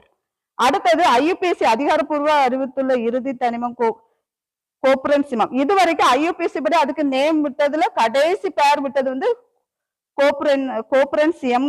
அந்த தன்மை ஆல்ரெடி பார்த்தலாம், 112வது அணு கோப்புரன்சியம் அந்த அதிகாரப்பூர்வமா வெளியிட்டது அதுதான் அப்படின்னு போட்டிருக்காங்க ஒரு இது. சரி, கலவைகள் பத்தி பார்ப்போம். இப்ப தனிமம் சேர்மலாம் பியூர் தூய்மைன்னு பார்த்தா, அடுத்து கலவையை பத்தி பார்க்கணும், தூய்மையற்ற பொருளை பார்க்கணும்ல. 2 அல்லது அதற்கு மேற்பட்ட தனிமங்கள் அல்லது சேர்மங்கள் எந்த விகிதத்தில் கலந்து காணப்படும், எந்த விகிதத்தில் காணப்படும், தண்ணி கூட இருக்கலாம், மண்ணு குறைவா அப்படி எந்த விகிதத்திலையும் கலந்து இருக்கலாம். இதுக்குன்னு ஒரு குறிப்பிட்ட விகிதம் கிடையாது சரிங்களா. அடுத்தது ஒருபடுத்தின கலவையா இருக்கலாம். இப்ப தண்ணி எடுத்துட்டு சீனியை கலந்தா நமக்கு வித்தியாசம் தெரியுமா, அது கலவைதான், ஆனா ஒருபடுத்தான கலவை. அதுக்கும் பலபடித்தான கலவை இருக்கலாம். தண்ணியை மண்ணையும் கலக்குனா 2 டிஃப்ரெண்ட் ஸ்டேட் தெரியுதா, சோ அது பலபடித்தான கலவை போதும். அது இங்க என்ன கொடுத்தாங்க, நீருடன் எண்ணெய் கலந்த கலவை, அங்க உலோக கலவை. உலோகத்தோட தாமிரத்தோட காப்பரை கலக்குறாங்களா, அதுல என்னது நமக்கு ஏதாவது வித்தியாசம் தெரியுதா, காப்பருக்கும் தங்கத்துக்கு வித்தியாசம் தெரியுதா, இல்ல அதான் என்னது காற்று, ஏர்ல எவ்வளவு காற்றுகள் இருக்கு, ஆக்சிஜன் எல்லா காற்றும் இருக்கு, அது என்னது ஒரு படித்தான கலவை, வித்தியாசம் தெரியாது. அடுத்தது சேர்மங்களுக்கும் இந்த கலவைகளுக்குள்ள வேறுபாடு நம்ம இப்ப பார்த்ததுல இருந்து நீங்க அதை பார்த்துடலாம், போதும் தானே, அது வேண்டாம். அணு, அணு என்பது கிரேக்க பொருளுக்கு பேரு உடைக்க முடியாதவேன் என்று பேர். அந்த அணுவுக்கு பேர் என்னது, உடைக்க முடியாது. அப்படித்தானே அவர் சொன்னாரு டாபரினர், சாரி டாபரினர் இல்ல, யாரு, டால்டன், சாரி என்ன டால்டன். அணுவின் அடிப்படை துகள்கள், அணுவின் அடிப்படை துகள்கள் சொல்லிட்டேல, இதுதான் அணுவினுடைய அடிப்படை துகள்கள், நல்லா சொல்லி. இது ஒரு அணுன்னு வச்சுடுங்க சரியா. இதான் அணு. இந்த அணுக்குள்ள புரோட்டானும் நியூட்ரானும் உட்கருக்குள்ள இருக்கும் இருக்குல்ல, இந்த புரோட்டானும் நியூட்ரானும் உட்கருக்குள்ள இருக்கும். இந்த எலக்ட்ரான் வந்து இந்த அணுவை சுற்றி வெளியிட்டு சுற்றி வரும் சரியா.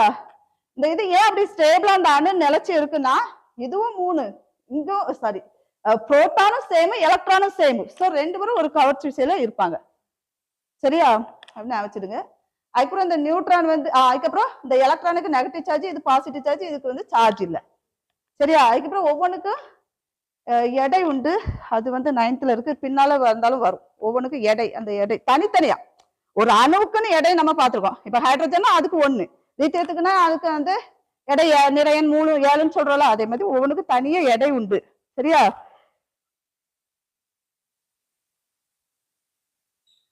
சரி, இதுல நம்ம இந்த ஒவ்வொன்றை கண்டுபிடிச்சது யாருன்னு பார்க்கலாம் சரியா. இத நியூட்ரானை கண்டுபிடிச்சது சாட்விக். யாரு, அடிக்கடி கேட்பான், நியூட்ரானை கண்டுபிடிச்சது யாரு? சாட்விக். ஒரு சிங்கிள் அணுல நியூட்ரான் புரோட்டான் இருக்கிறது கண்டுபிடிக்கிறதே பெரிய விஷயம். அதை கண்டுபிடிச்சு அதுதான் நியூட்ரான் சொல்லி பேர் விட்டது யாரு? சாட்விக்.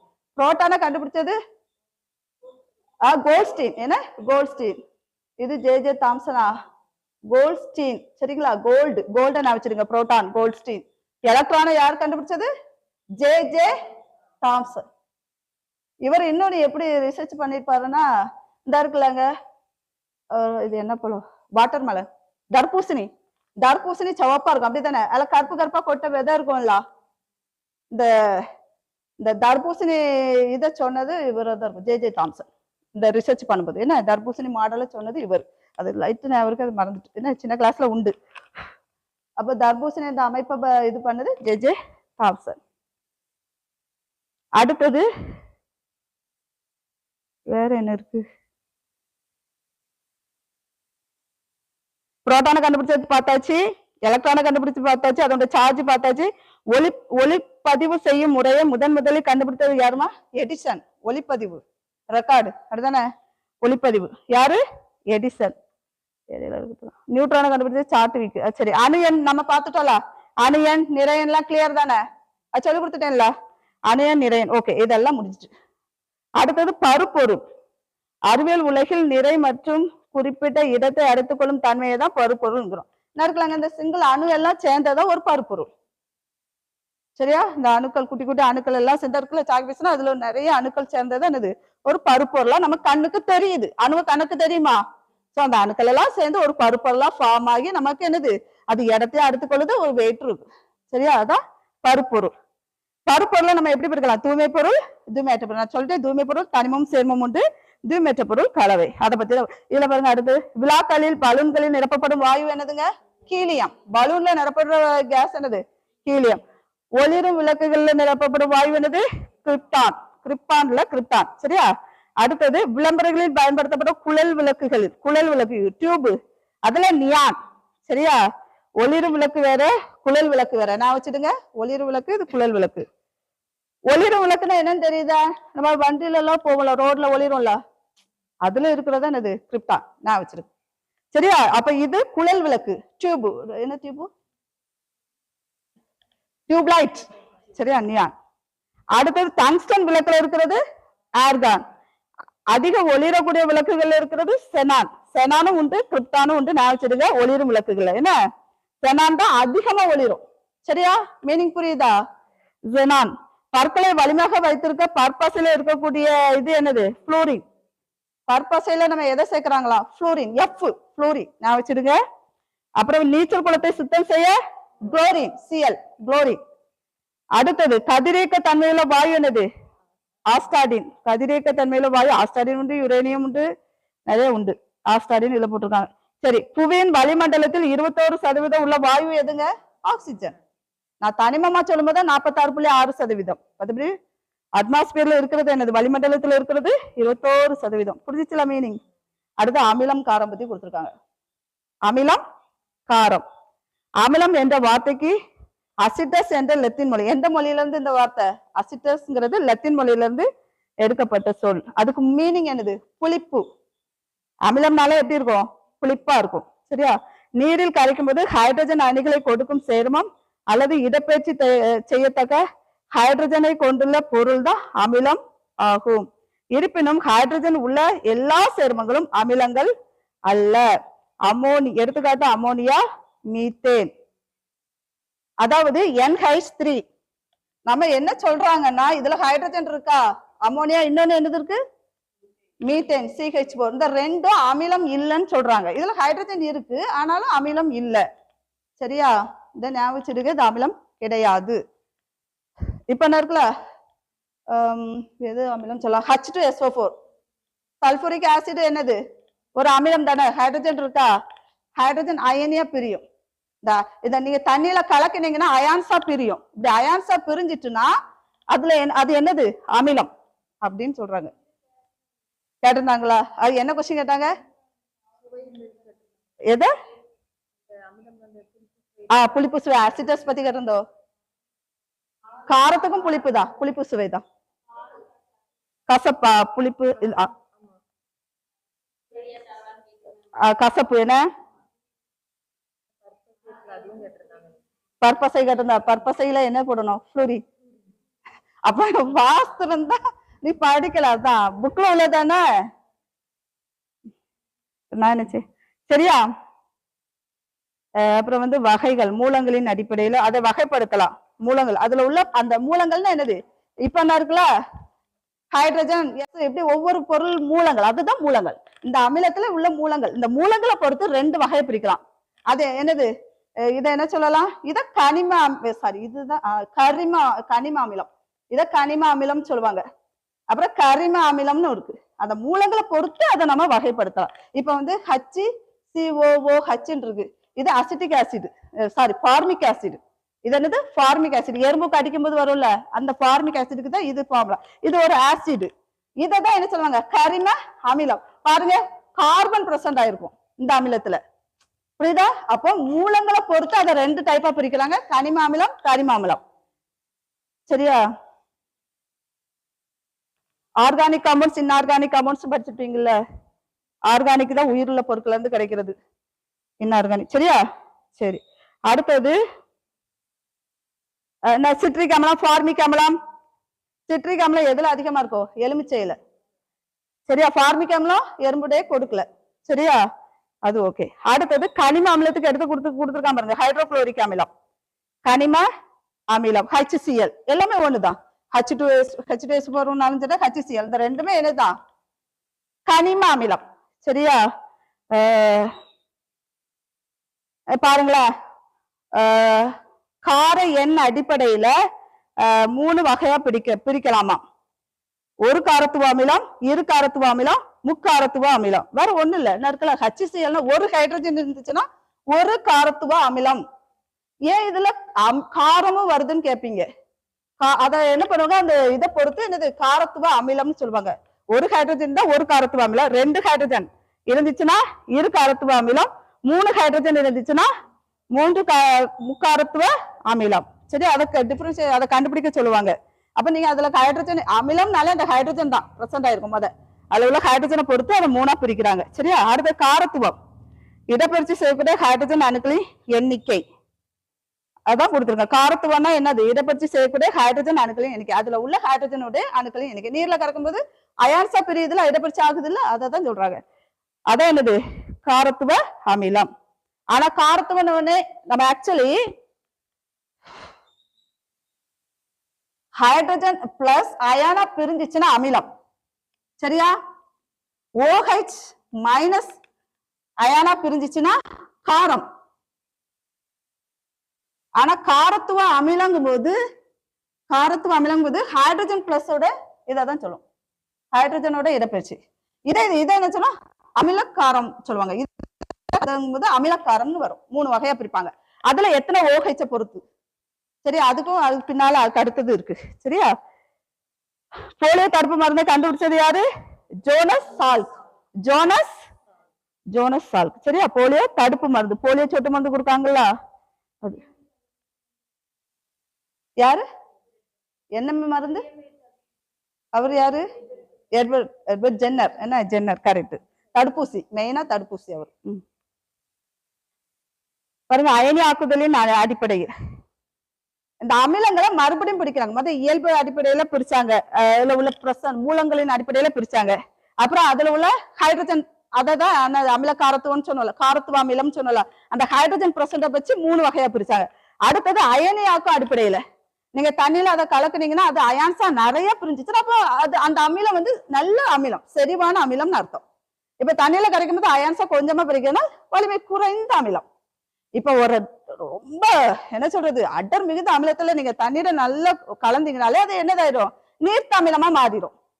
சரியா? அப்போ செறிவு மிகுந்த அமிலம்னா ரொம்ப இதா இருக்கும், குறைந்ததுன்னா அதோட செறிவு கம்மியா இருக்கும். சரி, அடுத்த செறிவின் அடிப்படையில அதுவும் எப்படி கொடுக்குறாங்க? செறிவு மிகுந்த அமிலங்கிறது அந்த H+ அயனி உயர் சதவீதத்துல இருக்கணும், அதிக அளவு இருக்கணும். அதுனா என்னது?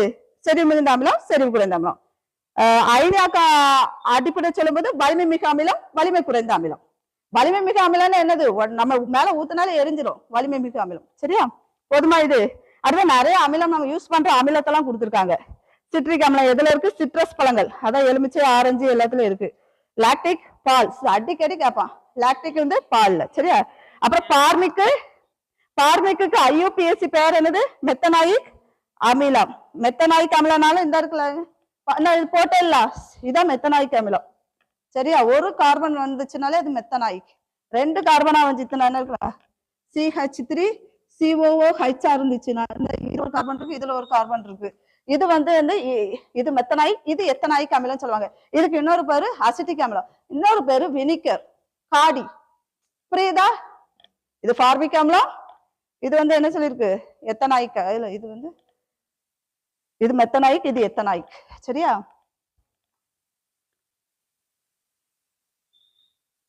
அப்புறம் வந்து பியூட்ரிக் அமிலம்னு ஒரு அமிலம் இருக்கு. அது எதுக்கு?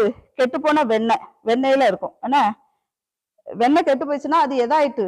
பியூட்ரிக் அமிலமா மாறிட்டு, அதை நம்ம சாப்பிட முடியாது, சரி? அசிட்டிக் அமிலம், வினிகர், அதான் நான் பேர்பட்டல எத்தனாயிக் அமிலம், சரியா? மெத்தனா ஃபர்ஸ்ட் ஒரு கார்பன் வரும், எத்தனாயிக்னா 2 கார்பனா வரும், சரி? அடுத்தது அதான் காடின்னு சொல்லலாம்னு சொன்னல, காடி வினிகர் எல்லாம் ஒண்ணுதான். அப்புறம் டாட்டாரிக் அமிலம் புளி திராட்சையில இருக்குது. அப்புறம் மாலிக் ஆப்பிள்ல இருக்கும். யூரிக் சிறுநீர்ல இருக்குது. ஆக்சாலிக் தக்காளியில இருக்கு. ஸ்டியரிக் அமிலம் கொழுப்புல இருக்கு. கோலிக் அமிலம் பித்த நீர்ல இருக்கு. பித்த நீர்ல இருக்கக்கூடிய அமிலம் கோலிக் அமிலம். அஸ்காரிபிக் அமிலம் கத்தரிக்காயில இருக்கு, தக்காளிலே இருக்கு அஸ்காரிபிக் அமிலம். விட்டமின் சி தான் அஸ்காரிபிக் அமிலம் சொல்லுவாங்க, விட்டமின் சி, சரியா? அடுத்தது அமினோ அமிலம் எதுல இருக்கும்? புரோட்டீன், அடிக்கடி கேட்பான். புரோட்டீன்ல இருக்கக்கூடிய அமிலம் என்ன அமிலம்? அமினோ அமிலம், சரியா? அடுத்தது இது கேட்டிருக்கான், நியூக்ளிக் அமிலம். DNA RNA இருக்கக்கூடிய அமிலம் நியூக்ளிக் அமிலம், அடிக்கடி கேட்பான். DNA RNA, சரியா? அப்புறம் அசிட்டைல் சாலிசிலிக் அமிலம் எதுல இருக்கு? ஆஸ்பிரின்ங்கிற மருந்துல இருக்கு, சரிங்களா? அசிட்டைல் சாலிசிலிக் அமிலம், ஆஸ்பிரின் எதால ஆனது? அசிட்டைல் சாலிசிலிக் அமிலம், அத மைண்ட்ல ஞாபகம் வச்சுடுங்க. அடுத்து ஹைட்ரோகுளோரிக் அமிலம், அது மியூரியாட்டிக் அமிலம், பொது பெயர் அப்படி சொல்லுவாங்க, அது HCl வாய்ப்பாடு. சல்பூரிக் அமிலம், இதை விட்ரியால் எண்ணெய் சொல்லுவாங்க. வேதிப்பொருளின் அரசன் என்னது? சல்பூரிக் ஆசிட் தான். வேதிப்பொருளின் அரசன்கிறது சல்பூரிக் ஆசிட், அதுக்கு இன்னொரு பேர் என்னது? விட்ரியால் எண்ணெய், சரியா? அடுத்து நைட்ரிக் ஆசிட் என்னது? ஆக்வா போர்டிங் சொல்றாங்க, அது வந்து HNO3. H2SO4 எழுதிட்டீங்களா? அது ஈஸி, எல்லாருக்கும் தெரிஞ்சது தானே, சரியா? சரி, அமிலத்தினுடைய பண்புகள் கொடுத்திருக்கு இதுல. அப்புறம் காரத்தினுடைய பண்புகள், இந்த பண்புகளை வச்சுதான் கேட்டிருந்தானோ. சரி, அடுத்தது அமிலத்தினுடைய பண்புகள் உங்களுக்கு தெரியும் தானே? புளிப்பு சுவை, அமிலம் மின்சாரத்தை நன்கு கடத்தும். ஏன்னா இந்த அயான்சா பிரிஞ்சாலே பொதுவா மின்சாரத்தை கடத்தும். தண்ணிக்குள்ள கலக்குனாலே அயான்சா பிரியுதுல, அயான்சா எந்த இது பிரியுதோ அதெல்லாமே மின்சாரத்தை நல்லா கடத்தும்.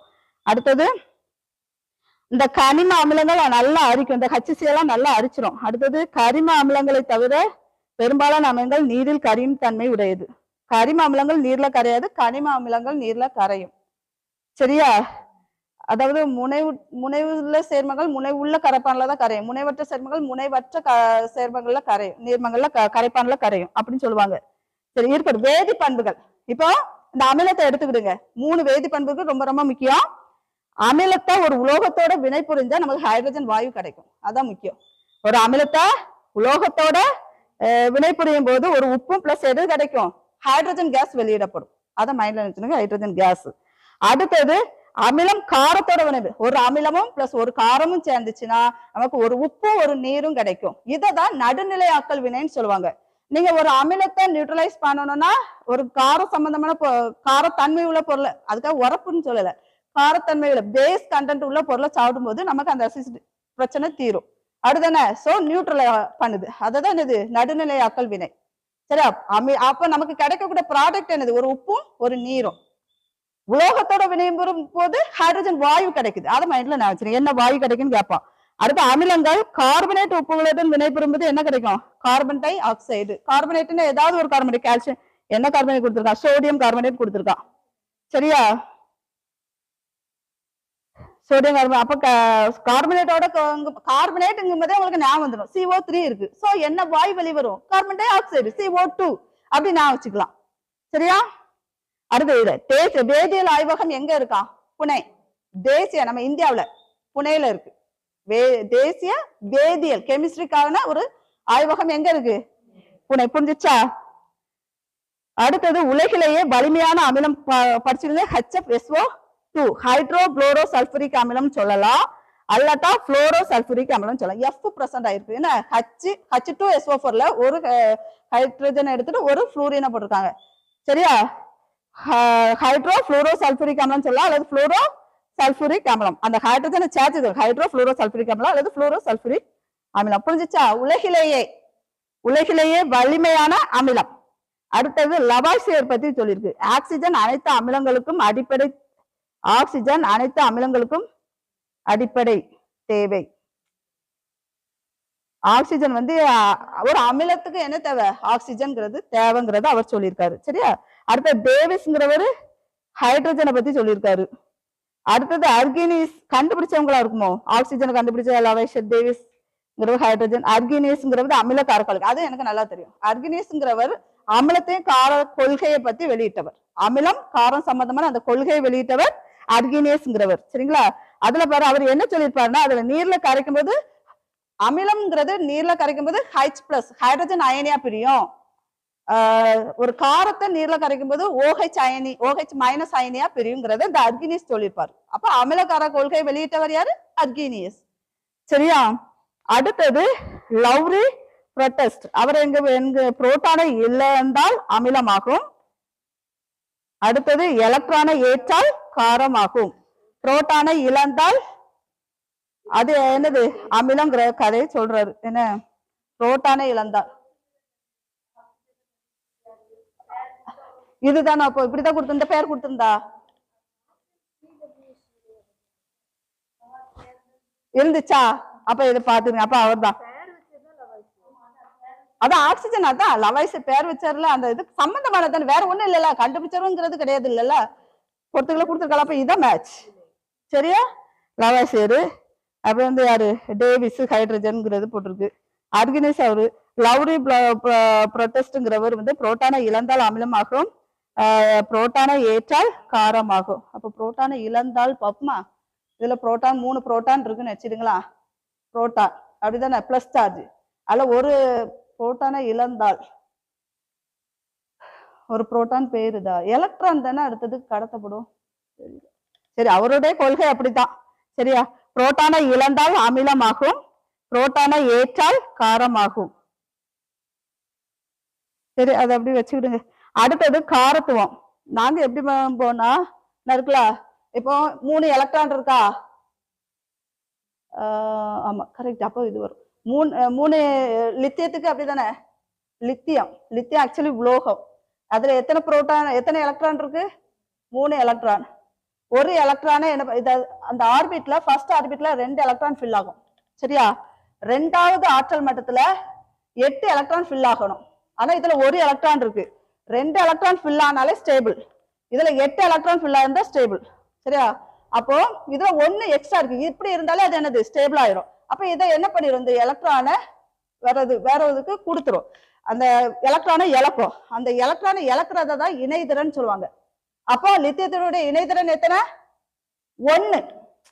புரியுதா? எத்தனை எலக்ட்ரான் அதை கொடுத்துட்டு இது ஸ்டேபிளா இது பண்ணிடும். இது அப்ப லித்தியத்தினுடைய இணைதிறன் 1. சரியா? அப்ப இது என்ன கொடுத்துருக்கான்? எலக்ட்ரானை புரோட்டானை ஏற்றால் காரம்னு, இது வேற கான்செப்ட்ல வருது. சரி, இது புரோட்டானை பத்தி கொடுத்திருக்காங்க. லவ்ரி புரோட்டஸ்டும் சொன்னது புரோட்டானை இழத்தல் அமிலமாகும், புரோட்டானை ஏற்றல் காரமாகும். அதை மைண்ட்ல வச்சிடுங்க. அடுத்தது காரத்துவம் பத்தி கொடுத்திருக்காங்க. ஒரு மூலக்கூறு அமிலத்தில் எத்தனை இடப்பெயர்ச்சி செய்யும் ஹைட்ரஜன் அயனிகள் உள்ளனவோ அதுவே அந்த அமிலத்தின் காரத்துவம் ஆகும். பேசிசிட்டி. நம்ம இதை ஏற்கனவே நடத்திருக்கோம். அதை வச்சு 3 டைப்புன்னு சொன்னேன்ல. காரத்துவ அமிலத்துக்கு 3 டைப்பு. ஒரு ஹைட்ரஜன் இருந்துச்சுன்னா ஒரு காரத்துவம், இரு காரத்துவம், முக்காரத்துவம். அதே தான் வருது. என்ன? சரி, அமிலத்தின் பயன்களை பத்தி கொடுத்திருக்காங்க. ஆய்வுக்கூடங்கள்ல அதிகமான வேதிப்பொருட்களை பயன்படுத்துறோம். சாயம், உரம், வெடிப்பொருட்கள் போன்றது பயன்படுது. உலோகங்களை தாதுக்களிலிருந்து பிரிக்கவும் இந்த அமிலம் பயன்படுது. பெட்ரோல் சுத்திகரிப்புல பயன்படுது. கரிம அமிலத்தின் பயன்கள்: உணவை பதப்படுத்த, விட்டமின் C தயாரிக்க, சமையல் சோடா தயாரிக்க பயன்படுகிறது. உணவு மற்றும் குளிர்பானங்கள் பயன்படுது. சரி, காரங்கள் பத்தி கொடுத்துருக்கு. காரங்களை என்ன சொல்லுவாங்கன்னா ஆல்கலின்னு சொல்லுவாங்க. காரங்கள் ஆல்கலி என்ற சொல்லின் பொருள் தான் தாவர சாம்பல் ஆகும். இதை படிச்சுடுங்க. என்ன? ஆல்கலி என்ற சொல்லின் பொருளுக்கு பேர் என்னது? தாவர சாம்பல். இது என்ன பண்ணனா ஆல்குவிலி என்ற அரேபிய சொல்லிலிருந்து பெறப்பட்டது. இது எந்த சொல்லு? இவ்வளவு நேரம் லத்தீன் கிரேக் அப்படிதானே பார்த்தோம். இது எந்த சொல்ல இருந்து பெறப்பட்டிருக்கு? அரேபிய சொல். சோ ஆல்கலி அரேபியன் வச்சிருங்க. எல்லா ஆல்கலிகளும் காரங்கள், ஆனால் எல்லா காரங்களும் ஆல்கலிகள் அல்ல. எல்லா காரங்களையுமே என்ன சொல்லலாம்? ஆல்கலின்னு சொல்லலாம். ஆனால் எல்லா காரங்களும் ஆல்கலிகள் அல்ல. அடுத்தது வரையறை என்ன கொடுத்திருக்காங்கன்னா, நீர்ம கரைசல்களில் ஹைட்ராக்சில் அயனிகளை தரவல்ல உலோக ஆக்சைடு மற்றும் ஹைட்ராக்சைடு சேர்மங்கள் காரங்கள் எனப்படும். சொன்னேன் சோடியம் ஹைட்ராக்சைடு எடுத்துக்கிட்டீங்கன்னா ஹைட்ராக்சைடு அயனியா பிரிஞ்சிச்சுன்னா இந்த இருக்கலாம் OH மைனஸா பிரிஞ்சிச்சுன்னா அது என்ன சொன்ன ஹைட்ராக்சைடு அயனியா பிரிஞ்சிச்சுன்னா அது பேர் என்னது? காரம். H+ அயனியா பிரிஞ்சா அமிலம் சொன்னல அதுதான். அடுத்து அதுல 3 டைப்பா இருக்கு. ஹைட்ராக்சைடு அயனி 1 இருந்துச்சுன்னா ஒரு வலிமையான சரி இந்த இது பாக்ஸ்ல உள்ளதை சொல்லிடுறேன். அமிலமலைக்கு என்னெல்லாம் காரணம்? சல்பூரிக் அமிலமும் நைட்ரிக் அமிலம். அடுத்து கண்ணாடியை கரைக்கக்கூடியது என்னது? ஹைட்ரோகுளோரிக் அமிலம் HF. நான் வச்சிருங்க. கண்ணாடியே கரைக்கவுள்ள அமிலம் எது? HF. அடுத்தது கண்ணை சுத்தப்படுத்துறதுக்கு போரிக் அமிலம். சரியா? அப்புறம் வலிமையான அமிலத்தை கொடுத்துருக்கான், வலிமை குறைந்த அமிலத்தை வந்து கொடுத்துருக்கான். நம்ம ஆல்ரெடி படிச்சிருக்கோம் வலிமையான அமிலம் ஃப்ளூரோசல்பூரிக் அமிலம், ஹைட்ரோஃப்ளூரோசல்பூரிக் அமிலம், அடுத்தது நைட்ரிக் அமிலம், அடுத்தது சல்பூரிக் அமிலம். நீங்க யோசிப்பீங்க ஹைட்ரோசல்பூரிக் அமிலம் தானே வேதியியல் அரசு, அதான் ஃபர்ஸ்ட் நம்ம இல்ல என்னது இருக்கு? ஹைட்ரோஃப்ளூரோ சல்பூரிக் அமிலம், அதுக்கப்புறம் நைட்ரிக் அமிலம், சல்பூரிக் அமிலம், அதுக்கு அடுத்தது ஹைட்ரோகுளோரிக் அமிலம். சரியா? ஞாபகம் வச்சுடுங்க.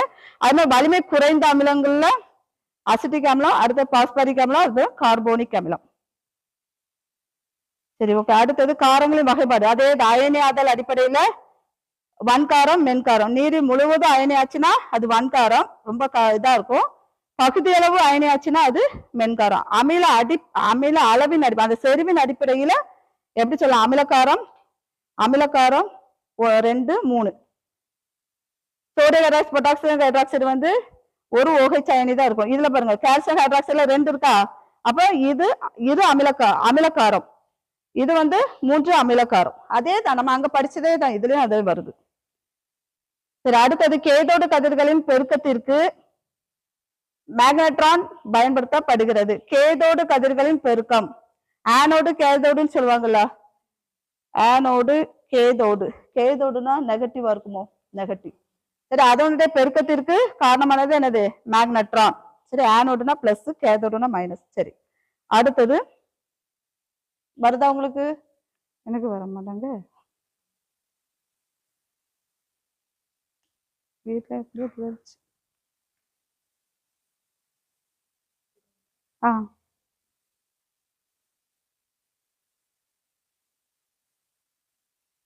அடுத்தது அன்றாட வாழ்வில் பயன்படும் காரங்கள்.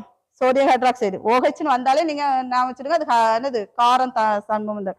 Sodium hydroxide, potassium hydroxide, calcium hydroxide, calcium oxide அதுவுமே ஒரு காரத்தன்மை. கால்சியம்னாலே காரத்தன்மை வருது. இரும்பு ஹைட்ராக்சைடு FeOH3 வருது. அடுத்தது மெக்னீசியம் ஹைட்ராக்சைடு. சரியா? நான் வச்சிடுங்க. இதெல்லாமே என்னது? நீர்ல கரையாது. ஓரளவுக்கு காரம் அந்த மாதிரியான இதுகள் நீர்ல கரையா. 2 இது கரையுதோ 3 கரையுது. இந்த கால்சியம் வர்றதெல்லாம் கரையாது. இரும்பு மெக்னீசியம் அப்படி நான் வச்சிருக்கேன். என்ன கால்சியம் மெக்னீசியம் இரும்பு 3மே என்னது? கரையாத இது. சரி அடுத்தது இயற்பியல் பண்புகள். காரத்துடைய இயற்பியல் பண்பு என்னது? நிறமற்றது, மனமற்றது. இரும்பு மற்றும் தாமிர ஹைட்ராக்சைடுகள் குறிப்பிட்ட நிறத்தை, இரும்புக்கு குறிப்பிட்ட நிறங்கள் இருக்கு. ஆனா காரங்கள் கசப்பு சுவை உடையது. சரியா? நான் போட்டிருக்கல அது காரங்கள் அரிக்கும் தன்மையுடையது. சோப்பு மற்றும் எண்ணெய் போன்று தொடுவதற்கு வளவளப்பாவும் இருக்கும். சரியா? வளவளப்பா இருக்கும். அப்புறம் வந்து OH தொகுதியை பெற்றிருக்கும். சரிண்ணா? என்ன தொகுதியை பெற்றிருக்கும்? OH. அடுத்த உலோகம் இல்லாத ஒரே ஹைட்ராக்சைடு அம்மோனியம் ஹைட்ராக்சைடு ஆகும். உலோகம் இல்லாத ஒரே hydroxide ammonium hydroxide NH4OH.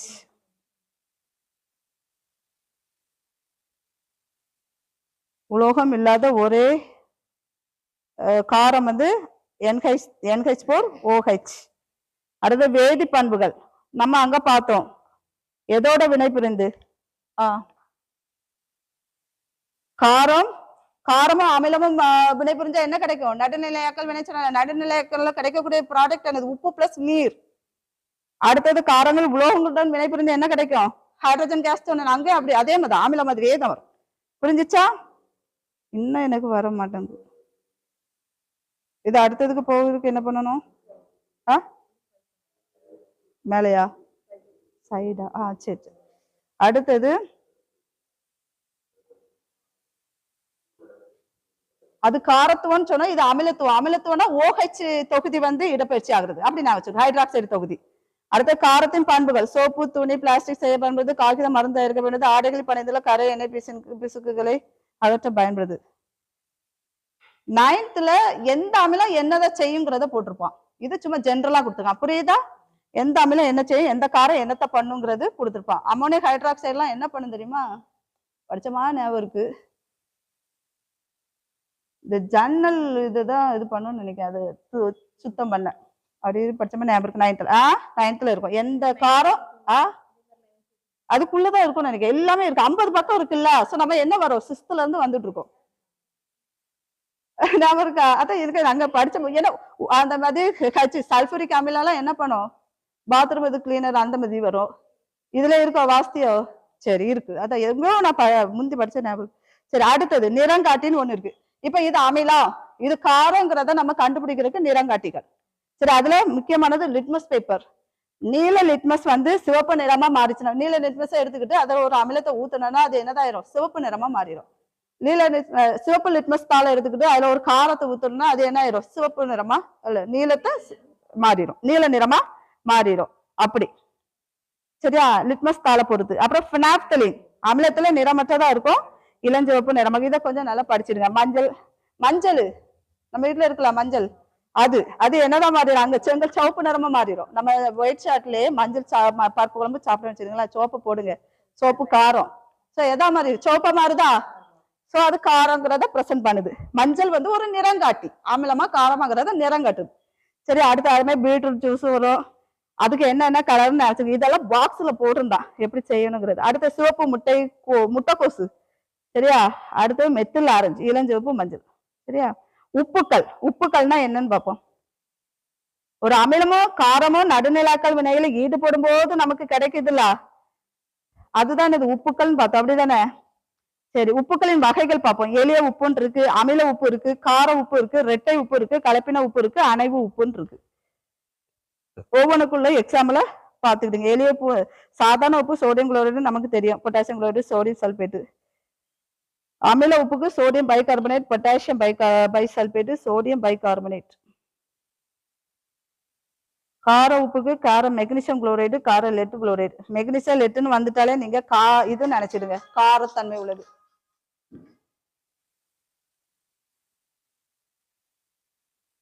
Attend பண்ணலையா? சரி அடுத்து உப்பின் பொதுவான பண்பு என்னன்னு கொடுத்துருக்கான். சோடியம் பொட்டாசியம் போன்ற உலோகங்களின் உப்புக்கள் நிறமற்றவை. எடுத்துக்காட்டு சோடியம். ஆனால் காப்பர், இரும்பு, குரோமியம் போன்ற உலோகங்களின் உப்புக்கள் நிறமுடையவை. சரியா. நிறமில்லாத உப்பு இருக்குது, அப்புறம் நிறமுடைய உப்புக்கள் இருக்குது. அது காப்பரும் இரும்பு குரோமியம் சேர்ந்திருந்தா அது நிறத்தை காட்டுதான். கரூர் சித்தப்பா. டைம் எவ்வளவு ஆகுது, எத்தனை ஆகுது? 5:30. உனக்கு எப்படி போனோம், இப்படியா இப்படியா? போது ஓவர போகுது. சரி சரி.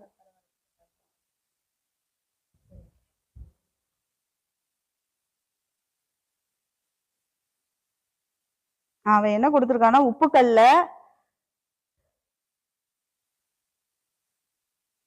நிறமற்ற உப்புகள் இருக்கு, நிறமில்லாத உப்புகளும் இருக்குதுன்னு போட்டிருக்கான். பிறகு சில உப்புக்கள் நீர்ல கரையும், சில உப்புக்கள் நீர்ல கரையாது. உப்புக்கள்ல நீர்ல கரையாத உப்புக்கள் கால்சியம் கார்பனேட்லாம் மார்பிளா கரையாது, அததான் கார்பனேட்டு, ஆக்சைடு, சல்பேட்லாம் நீர்ல கரைவதில்லை. சரியா. அடுத்தது பெரும்பாலான உப்புக்கள் அதிக உருகு நிலையும் கொது நிலையும் கொண்ட தனிமங்களாகும். உலோக உப்புகளின் நீர்ம கரைசல் சிறந்த மின் கடத்திகளாகும். உப்புக்கள் கண்டிப்பா மின்சாரத்தை கடத்தும். சரியா. அடுத்தது அன்றாட வாழ்வில் பயன்படும் உப்புக்களை கொடுத்திருக்கான். சாதாரண உப்புக்கு சோடியம் குளோரைடு, சலவை சோடானா என்னது, சலவை சோடா, நீரேற்றப்பட்ட சோடியம் கார்பனேட், சலவை சோடா. அப்புறம் ரொட்டி சோடா, அப்புறம் ப்ளீச்சிங் பவுடர் கொடுத்துருக்கான், அது கேட்பா அடிக்கடி. கால்சியம் ஆக்சி குளோரைடு, சலவை தூள் சொல்லலாம், ப்ளீச்சிங் என்ன சுண்ணாம்புக்கல் நம்ம ஏற்கனவே படிச்சதான். சில் சால்ட் பீட்டர், ஹைப்போ, எப்பசோ இதை படிச்சிருங்க. எப்பசோ உப்பு, பாரிஸ் சாந்து. இந்த உப்புக்கல்ல சில என்னது கொஞ்சம் வாட்டர் மூலக்கூறு சேர்ந்துருக்கும், ஆனா அது என்னதாகாது, திண்மமா தான் இருக்கும். சரியா? அது எத்தனை பாயிண்ட் போட்டு 7H2O போடணும். மெக்னீசியம் எப்பசோ உப்புனா மெக்னீசியம் சல்பேட், ஹெப்டா ஹைட்ரேட் சொல்லுவாங்க. மெக்னீசியம் சல்பேட், ஹெப்டா ஹைட்ரேட் 7 வந்தா ஹெப்டான் போடணும். அப்புறம் பாரிஸ் சாந்து, கால்சியம் சல்பேட் கூட ஹாஃப் வாட்டர் மூலக்கூறு, அரை H2O. அதுதான் நீல விட்ரியால், மயில் துத்தம் சொல்லுவாங்க. கால்சியம் சல்பேட் 5H2O இருக்கணும். சரியா? இந்த பாரிஸ் சாந்து என்ன பண்ணணும்னா எலும்பு முறிவை சரி செய்யறதுக்கு. மயில் துத்தம் நீரேற்றப்பட்ட காப்பர் சல்பேட், இது அடிக்கடி கேட்பான். எப்பசோ உப்பு, பாரிஸ் சாந்து, நீல விட்ரியால், அதுக்கு இன்னொரு பேரு மயில் துத்தம். இது 10th இருக்கு அவ்வளோ. சரியா? இதெல்லாம் கொஞ்சம் அப்படி பார்த்துக்கிடுங்க. உப்புகளின் பயன்களை கொடுத்துருக்காங்க. சில்வர் நைட்ரேட் முடிச்சாயத்துக்கு பயன்படுறது சில்வர் நைட்ரேட், அடிக்கடி கேட்பான். Silver nitrate. சுண்ணாம்பு கட்டி செய்ய சாக்பீஸ் என்னது, கால்சியம் கார்பனேட். சோடியம் பென்சோயேட் உணவு கெடாமதுக்கு, இதை கேட்டுப்பான், பொறுத்துக்களை வச்சிருப்பானே. சோடியம் பென்சோயேட்டு, சோடியம் குளோரைடு அது பாதுகாக்க தான். சோடியம் பென்சோயேட்டும் உணவு கெடாமல் பாதுகாக்க. கால்சியம் கார்பனேட் சுண்ணாம்பு கட்டி செய்ய. சில்வர் நைட்ரேட் முடிச்சாயம் தயாரிக்க. சரியா? பாரிஸ் வந்து எலும்பு முறிவு சிகிச்சையில. ரொட்டி சோடா வயிற்றுள்ள அமிலத்தன்மை குறைக்கிற ஆன்டாசிட் மருந்தாக தயாரிக்க பயன்படுது. அப்புறம் இந்த சோடியம் நைட்ரேட் துப்பாக்கி தூள், பட்டாசு செய்ய பயன்படுது. பட்டாஸ் படிகாரம், தோல் பதனிடுதல்ல காகிதங்களின் தரத்தை உயர்த்த நிறமூன்றியாகவும் பயன்படுகிறது. அடுத்தது பிஹெச் அளவீட பத்தி கொடுத்துருக்கான். பிஹெச் அளவீட சொன்னது யாருன்னா சாரன்சன், SPL சாரன்சன்கிறவர். பிஹெச் அளவீடுனா செறிவு எவ்வளவு இருக்கு, ஹைட்ரஜன் அயனியோட செறிவு எவ்வளவு இருக்கு, OH அயனியோட செறிவு எவ்வளவு இருக்குங்கிறது தான் சொல்றது பிஹெச் அளவு. அந்த செறிவை பொறுத்துதான் அது எவ்வளவு ஸ்ட்ராங் அமிலமா, வலிமையான அமிலமா, வலிமை குறைந்த அமிலமா நம்ம கண்டுபிடிக்கிறோம் பிஹெச் வேல்யூ வச்சு. பிஹெச் வேல்யூனா 1 to 14 வரைக்கும் இருக்கும். சாரி 0ல இருந்து 14 வரைக்கும். 0ல இருந்து 7 வரைக்கும் அமிலத்தன்மை உடையது, 7க்கு மேல 14 வரைக்கும் என்னது காரத்தன்மை உடையது. 7ங்கிறது நியூட்ரல். சரியா? அமிலமும் இருக்காது, காரமும் இருக்காது. தூய நீர் வந்து ஒரு நியூட்ரலானது, அதனால அது மின்சாரத்தை கடத்தாதும்பாங்க, தூய நீர். சரியா? தூய நீர். அடுத்தது பிஹெச் வேல்யூட கண்டுபிடிக்கிறதுக்கு ஃபார்முலா இருக்கு, அழிக்கிறதுக்குன்னா இருக்கும், நிறைய இருக்கு.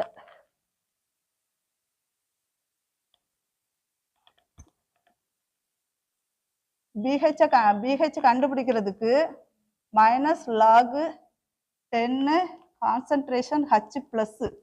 சரியா? இதே பி ஆஃப் OH கான்சன்ட்ரேஷனை கண்டுபிடிக்கிறது -log10 OH மைனஸ் கான்சன்ட்ரேஷன். இதுனா அமிலத்தை குறிக்கும், இதுனா காரம். தெரியுதுல? இப்ப அவன் செறிவு கொடுத்துருவான் இந்த இடத்துல. இப்ப H+ செறிவை நான் கொடுக்குறேன் பாருங்க, 0.001 வச்சு கொடுமே. இவ்வளவு மோல் செறிவு இருக்கு. என்னது? ஹைட்ரஜன் செறிவு, H+ செறிவு கொடுத்துட்டு அவன்கிட்ட பிஹெச் வேல்யூவை கேட்பான். சரியா? அப்ப நம்ம என்ன கண்டுபிடிக்கணும், -log10. இதையும் 10 பவருக்கு மாத்திருங்க. 10 பவருக்கு மாத்தினா எப்படி மாத்தலாம், 1 2 3 அடுத்து அப்ப 10 to the power. இப்ப 1000 வகுத்த இது முழு நம்பர் ஆயிரும்ல, அப்ப இது மேல போகும்போது 10 to the power -3 தானே. ஸோ இது இந்த சாரி OH இருக்கிறோம் இதானே. இதுல என்ன பண்ணிடலாம், 10 பவர் -3 போட்டு வச்சிடலாம். சரி, அடுத்தது இந்த பவர்ல இருந்துச்சுன்னா நம்ம என்ன பண்ணலாம், முன்னப்ப கொண்டு போயிடலாமா, -3. இதுவும் -3, ஆல்ரெடி ஒரு மைனஸ் இருக்கு. சரியா? -3 log10, இந்த 10 அப்படியே இருக்கும். சரியா? பவரை மட்டும் அங்க கொண்டு போயிருக்கோம். இந்த மைனஸ் மைனஸ் என்ன ஆயிரும், +3 ஆயிரும். அடுத்து log10 is equal to 1 value. சரியா? இது 1. அப்ப இது என்ன ஆயிரும், இன்ட்ரு 1. அப்ப என்ன ஆயிரும், ஆன்சர் வந்து பிஹெச் வேல்யூ என்னது ஆயிரும், 3. அப்ப 3 கிடைச்சா என்ன அர்த்தம், அமிலம். புரியுதா? 1 to 7 தானே இருக்கு, இது அமிலம். எதுவுமே காரத்துக்கு நம்ம கண்டுபிடிக்கலாம். சரியா? அதே இது நீங்க காரத்துக்கு இந்த இதை கண்டுபிடிச்சிங்கன்னு வச்சுக்கலாம், OH செறிவு தான் கண்டுபிடிச்சிருக்கீங்க. திரும்ப என்ன பண்ணணும் தெரியுமா, BH plus B of OH is equal to 14 அர்த்தம். சரியா?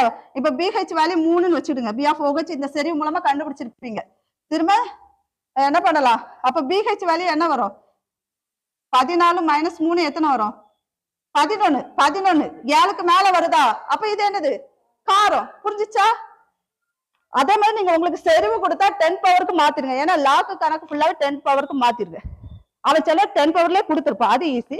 பாயில கொடுத்தா 10 பவர்ல மாத்திருங்க. இன்னும் என் பசங்களுக்கு இது நடத்தல, அது வரைக்கும் நடந்திருக்கு. சரியா? இது புரிஞ்சிச்சுல? இந்த லாக் கணக்கு செஞ்சிடுங்க.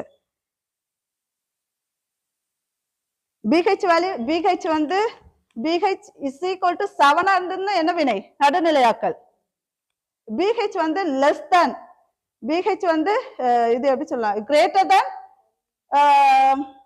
7 இருந்துச்சுன்னா காரம், இல்ல less than அமிலம். என்ன அடுத்தது? இதா இருந்தா இருந்தா காரம். அப்படி கண்டுபிடிச்சிருவீங்கல்ல? சரி. 7 விட அதிகமா இருந்தா காரம், 7 விட கீழே இருந்தா அப்படி நான் வச்சிருவேன். புரிஞ்சிச்சுல? இப்போ எப்படி இருந்தாலும் போட்டுருவீங்க தானே? சரி, முடிஞ்சு. அடுத்த கதை. அதுக்கப்புறம் BH பேப்பர்னு ஒண்ணு இருக்கு, அதுதான் அப்படி. BH பேப்பர் இப்படி கலர் கொடுக்கும். சரியா?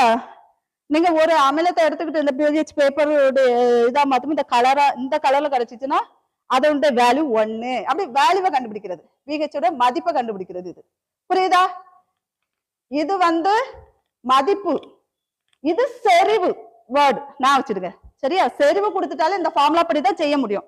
மதிப்பை கண்டுபிடிக்கிறோம், மதிப்பை கண்டுபிடிச்சு இந்த ஃபார்முலா, இதான் மெயினான ஃபார்முலா. சரியா? இது கழிக்கிற ஃபார்முலா.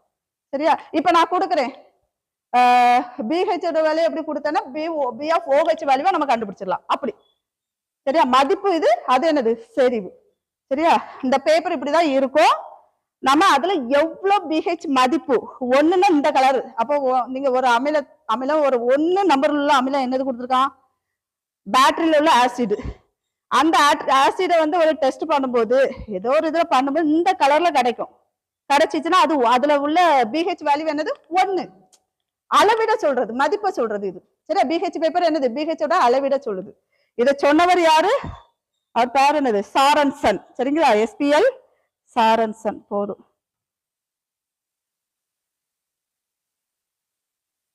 அடுத்தது அன்றாட வாழ்வு BH முக்கியத்துவம் என்ன? மனித உடல்ல BH நிறைய இருக்கு. BH வேல்யூ என்ன? அமிலம் நிறைய இருக்கு. மனித உடல் நலம் கணக்கிடுகிறது. BH மதிப்பு 6.9 ஆகும். குளிர் மற்றும் இருமல் ஃப்ளூ இப்படி தாக்கத்திற்கு ஆளாகிறது. BH மதிப்பு 5.5 ஆகும்போது, நம்முடைய BH மதிப்பு 6. ஆசிட் ஆகும்போது 6.9 ஆசிட் தானே, அதான் இருக்கும்போது நமக்கு என்ன ஆகுதுன்னா நிறைய பிரச்சனைகள் வருது. BH மதிப்பு 5.5 ஆகும்போது புற்றுநோய் செல்கள் உடலில் தோன்றதுக்கு ஏதுவா இருக்குதான். தோலின் BH மதிப்பு 4.5 இருந்து 6 இருக்குமா. வயிற்று சுரக்க திரவத்தின் BH மதிப்பு கிட்டத்தட்ட 2 இருக்குமா. அப்படின்னா என்ன? ஆசிட். 2னா என்னது? ஆசிட். சரியா?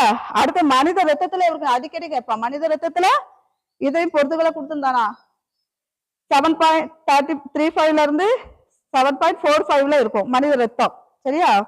அடுத்த உமிழ் நீர் பாருங்க 6.5 இருந்து 7.5 இருக்கும்.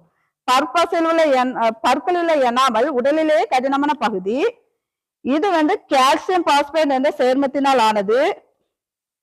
உமிழ்நீர் BH 5.5க்கு கீழ் குறையும் போது எனாமல் அரிக்கப்படுகிறது. எனாமல் தேஞ்சு போகுது. 5.5 நம்முடைய வாயில அந்த ஆசிட் தன்மை இருந்துச்சுன்னா பல்லே இறைச்சிருமா எனாமல. சரியா? அந்த எனாமல் எதால் ஆனது? Calcium phosphate. சரியா? Calcium phosphate. அடுத்தது மண்ணின் BH வேல்யூ பாருங்க. இப்ப வந்து ஒரு சிட்ரஸ் பழம், ஒரு அமில பழத்தை முளைக்க நல்லா வளரணும்னா அது காரத்தன்மையில உள்ள பூமியில தான் முளைக்க வைக்கணும். அதான் காரத்தன்மையோட மண்ணில போகணும். இது மேட்ச்ல வரும். அரிசி இது பண்ணணும். அரிசி வந்து அமிலத்தன்மையில இதுல வைக்கணும். கரும்பு நடுநிலை தன்மையில நட்டணும். சரியா? சிட்ரஸ் பழம் எதுல நட்டணும்? காரத்தன்மையில மண்ணுல, நல்ல அதுல பேஸ் அதிகமா இருக்கணும் கண்டென்ட். அடுத்ததுல அரிசி எதுல பண்ணணும்? அமிலத்தன்மை உள்ள நிலத்துல நட்டணும். கரும்பு நடுநிலை. சரி? அடுத்த BH மதிப்பு நீர்ல எவ்வளவு? மழை நீர்ல எவ்வளவு? 7. சரியா? ஆனா இந்த அமிலமலைக்கு காரணமானது என்னது? SO2 NO2 போன்ற வாயுக்களால் மாசுபடும் போது இதனோட BH வேல்யூ எதா மாறுது? 7 விட குறைந்து அமிலமலையை உருவாக்குகிறது. சரி, அடுத்த ஒவ்வொன்றுக்குள்ள BH மதிப்பு கொடுத்துருங்க. எலுமிச்சை சாறு, தக்காளி சாறு, காஃபிக்கு, மனிதன் உமிழ்நீர், வீட்டில் பயன்படுத்தப்படும் அமோனியால அதிகமா இருக்கு, அது காரம். சரி, கோபர் வாயில நம்ம பார்த்தோம்ல, கோபர் வாயில என்ன இருக்கு? மீத்தேன். அது மறக்க மாட்டீங்க. என்ன 1 4 சொல்லியாச்சு. கணக்கீடு போட்டிருக்காங்க பாத்தீங்களா, லாகு போட்டுருவீங்க தானே, 1ஆம் கணக்கு ஈஸி தான் சொல்லியாச்சு. ஹைட்ராக்சைடு அயனிச்சேன் அதே சொல்லியாச்சு, அதே தான். 11 வந்துச்சா? அடுத்தது என்ன இருக்கு? ஆக்சிஜன் ஏற்றம் என்றால் என்ன, ஆக்சிஜன் ஒடுக்கம்னா என்ன? ஆக்சிஜன் ஏற்றம்ங்கிறது 3 டைப்ல நடக்கும். ஒரு இந்த ஒண்ணை மட்டும் முடிச்சிடுறேன். ஆக்சிஜன் ஏற்றம்ங்கிறது ஆக்சிஜன் வந்து சேர்றது ஒண்ணு, அதுவும் ஆக்சிஜன் ஏற்றம் தான். ஹைட்ரஜன் நீங்கிறது, அதுவும் ஆக்சிஜன் ஏற்றம் தான். எலக்ட்ரான் நீங்கிறது, அதுவும் ஆக்சிஜன் ஏற்றம் தான். ஆக்சிஜன் ஏற்றம் 3 வகையில உண்டு, சரியா? அது ஒவ்வொன்றுக்கும் எக்ஸாம்பிள் கொடுத்துருக்கான். O2 கூட சேரும் போது ஆக்சிஜன் ஏற்றம் நடக்குது. சோடியத்தை அயான்ஸா பிரிக்காங்க, அதுல இருந்து எலக்ட்ரான் வெளியே போகுது, அப்ப சோடியம் பிளஸ்ஸா மாறிடும். இப்ப நான் சொல்லி கொடுத்தேன்ல, 3 எலக்ட்ரான், அதுல இருந்து ஒரு எலக்ட்ரான் போயிட்டுன்னா இங்க புரோட்டான் தான் அதிகமா இருக்கும், பிளஸ் சார்ஜா பெறும். அப்போ ஒரு எலக்ட்ரான் போகுது, அப்ப என்ன சொன்ன, ஆக்சிஜன் ஏற்றம் நடக்குதுன்னு அர்த்தம். இது இந்த ஈக்குவேஷன். அடுத்து H2S plus Br2, hydrogen சல்பைடும் bromine கூட வினை புரிந்து என்னதாகுது, எது வெளியே போகுது, ஹைட்ரஜன் வெளியே போகுது. பாருங்க, H2ல இருந்து ஒரு ஹைட்ரஜன் வெளியே போயிட்டு, அப்போ HBr, அதுதான் ஹைட்ரஜன் நீக்கப்படுறது என்னது, ஆக்சிஜன் ஏற்றம். ஆக்சிஜன் ஒடுக்க இதே இதுல ஆப்போசிட், ஆக்சிஜனை இழக்கிறது அதே தான் வரும், ஹைட்ரஜன் சேர்க்கிறது, எலக்ட்ரானை ஏற்கிறது. புரியுதா? ஆக்சிஜன் ஏற்றம் வேற, ஆக்சிஜன் ஒடுக்கம் வேற. அந்த 3 ஈக்குவேஷன் கொடுத்து இது ஆக்சிஜன் ஏற்ற வினையா ஆக்சிஜன் ஒடுக்க வினையான்னு கேட்பாங்க. அப்ப உங்களுக்கு கண்டுபிடிக்க தெரியல. இப்போ ஒரு இதுல இருந்து எலக்ட்ரான் போறது நீங்கிறது என்னது, ஆக்சிஜன் ஏற்றம், எலக்ட்ரானை எடுத்துக்கிறது ஆக்சிஜன் ஒடுக்கம், சரியா? வெப்ப உமிழ் வினை, வெப்ப கொள்வினை எல்லாம் சொன்னேன்ல. ஒரு வினையில இருந்து வெப்பம் வெளியிடப்பட, இப்ப நீங்களே நினைச்சிடுங்களேன், சர்ப்பை எடுத்துக்கிடுங்க, சர்ப்பை தொட்டு பாருங்க, தண்ணியில கலங்க எப்படி இருக்கும், சூடா இருக்குமா? அப்ப அது என்னது, வெப்ப உமிழ் வினைக்கு சொன்னாங்க. சில நேரம் ஒரு சொல்யூஷன் இல்ல, லேப்ல ஒண்ணும் இல்லைன்னா கலக்கி இதை வச்சிருது, அப்ப அதை தொட்டு பாருடா, வெப்ப உமிழ் வினை உண்டு, வெப்ப கொள்வினை. இந்த இதை தொட்டு பாரு, இந்த லிக்விட் எப்படி இருக்கு, சூடா இருக்கு, அப்ப இது என்ன வினை? ஏங்கிற ஒரு சொல்யூஷனை கொடுத்துருக்கேன், பிங்கிற ஒரு சொல்யூஷன் குளுக்கோஸை கலக்கி கொடுத்துருக்கேன், அது கூலா இருக்குமா? அது அப்ப என்னது, அது வெப்ப கொள்வினை, இது வெப்ப உமிழ். முடிஞ்சா? சரி, புரிஞ்சிச்சுல இது? அவ்வளவுதான். வேற என்ன இருக்கு? வேதிவினை விட வேகத்தை கண்டுபிடிக்கிறது ஒரு ஃபார்முலா இருக்கு, அதே நான் சொல்லி தந்துடுறேன். வேதிவினையின் வேகம். ஒரு வேதிவினை வேகமா நடக்கணும்னா என்ன செய்யணும்னா, காலத்தை பொறுத்து அதனுடைய செறிவுல இருக்கலாம், வினைப்படு பொருள் வினை விளைபொருள் இருக்கலாம்.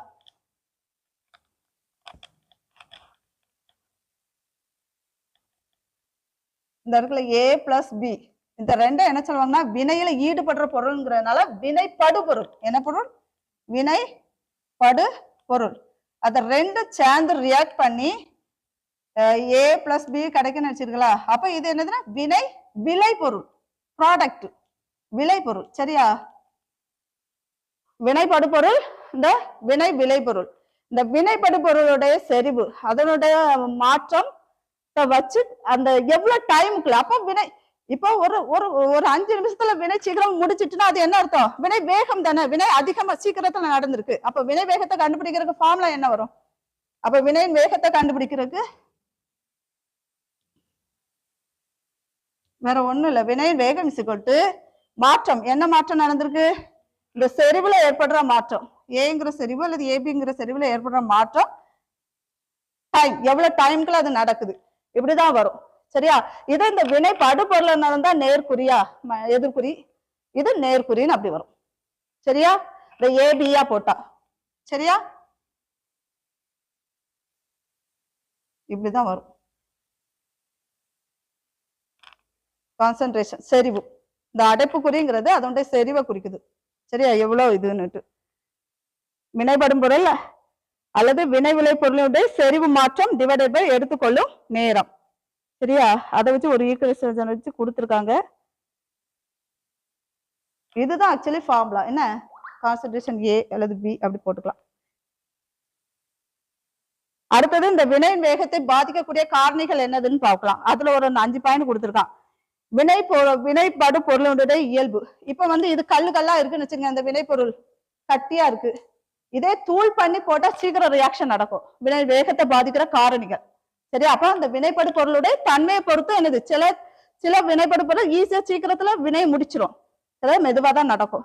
அப்போ வினை பொருளுடைய தன்மையை பொறுத்து மாறும். அடுத்தது வினைப்படு பொருளின் செறிவு. நம்ம கொஞ்சமா விடுறத கூட கொஞ்சம் ஆசிட ஊத்தி கலக்கணும், நல்ல சீக்கிரம் ரியாக்ஷன் நடக்கும், அது செறிவு, அதோட கான்சன்ட்ரேஷனை வச்சு. அடுத்த வினைப்படு பொருளுடைய மேற்பரப்பு, பரப்பை பொறுத்து. அடுத்தது வெப்பநிலை ஹீட்டை கொடுக்கும் போது என்னதாகும், சீக்கிரம் வினையின் வேகம் நடக்கும். அடுத்து வினையூக்கி. வினையூக்கிங்கிறது வினையில ஈடுபடாது, வினை சீக்கிரத்துல என்ன நடக்கிறதுக்கு தூண்டும். வினையூக்கிங்கிறது வினையில ஈடுபடாது, வினையை சீக்கிரம் நடக்கிறதுக்கு அது தூண்டும். சரியா? அவ்வளவுதான். இணைதிறன் பத்தி சொன்னேன், அது சொல்லியிருக்கேன்ல இணைதிறன். சரி, போதும். அடுத்த கிளாஸ் பார்ப்போம். தேங்க்யூ.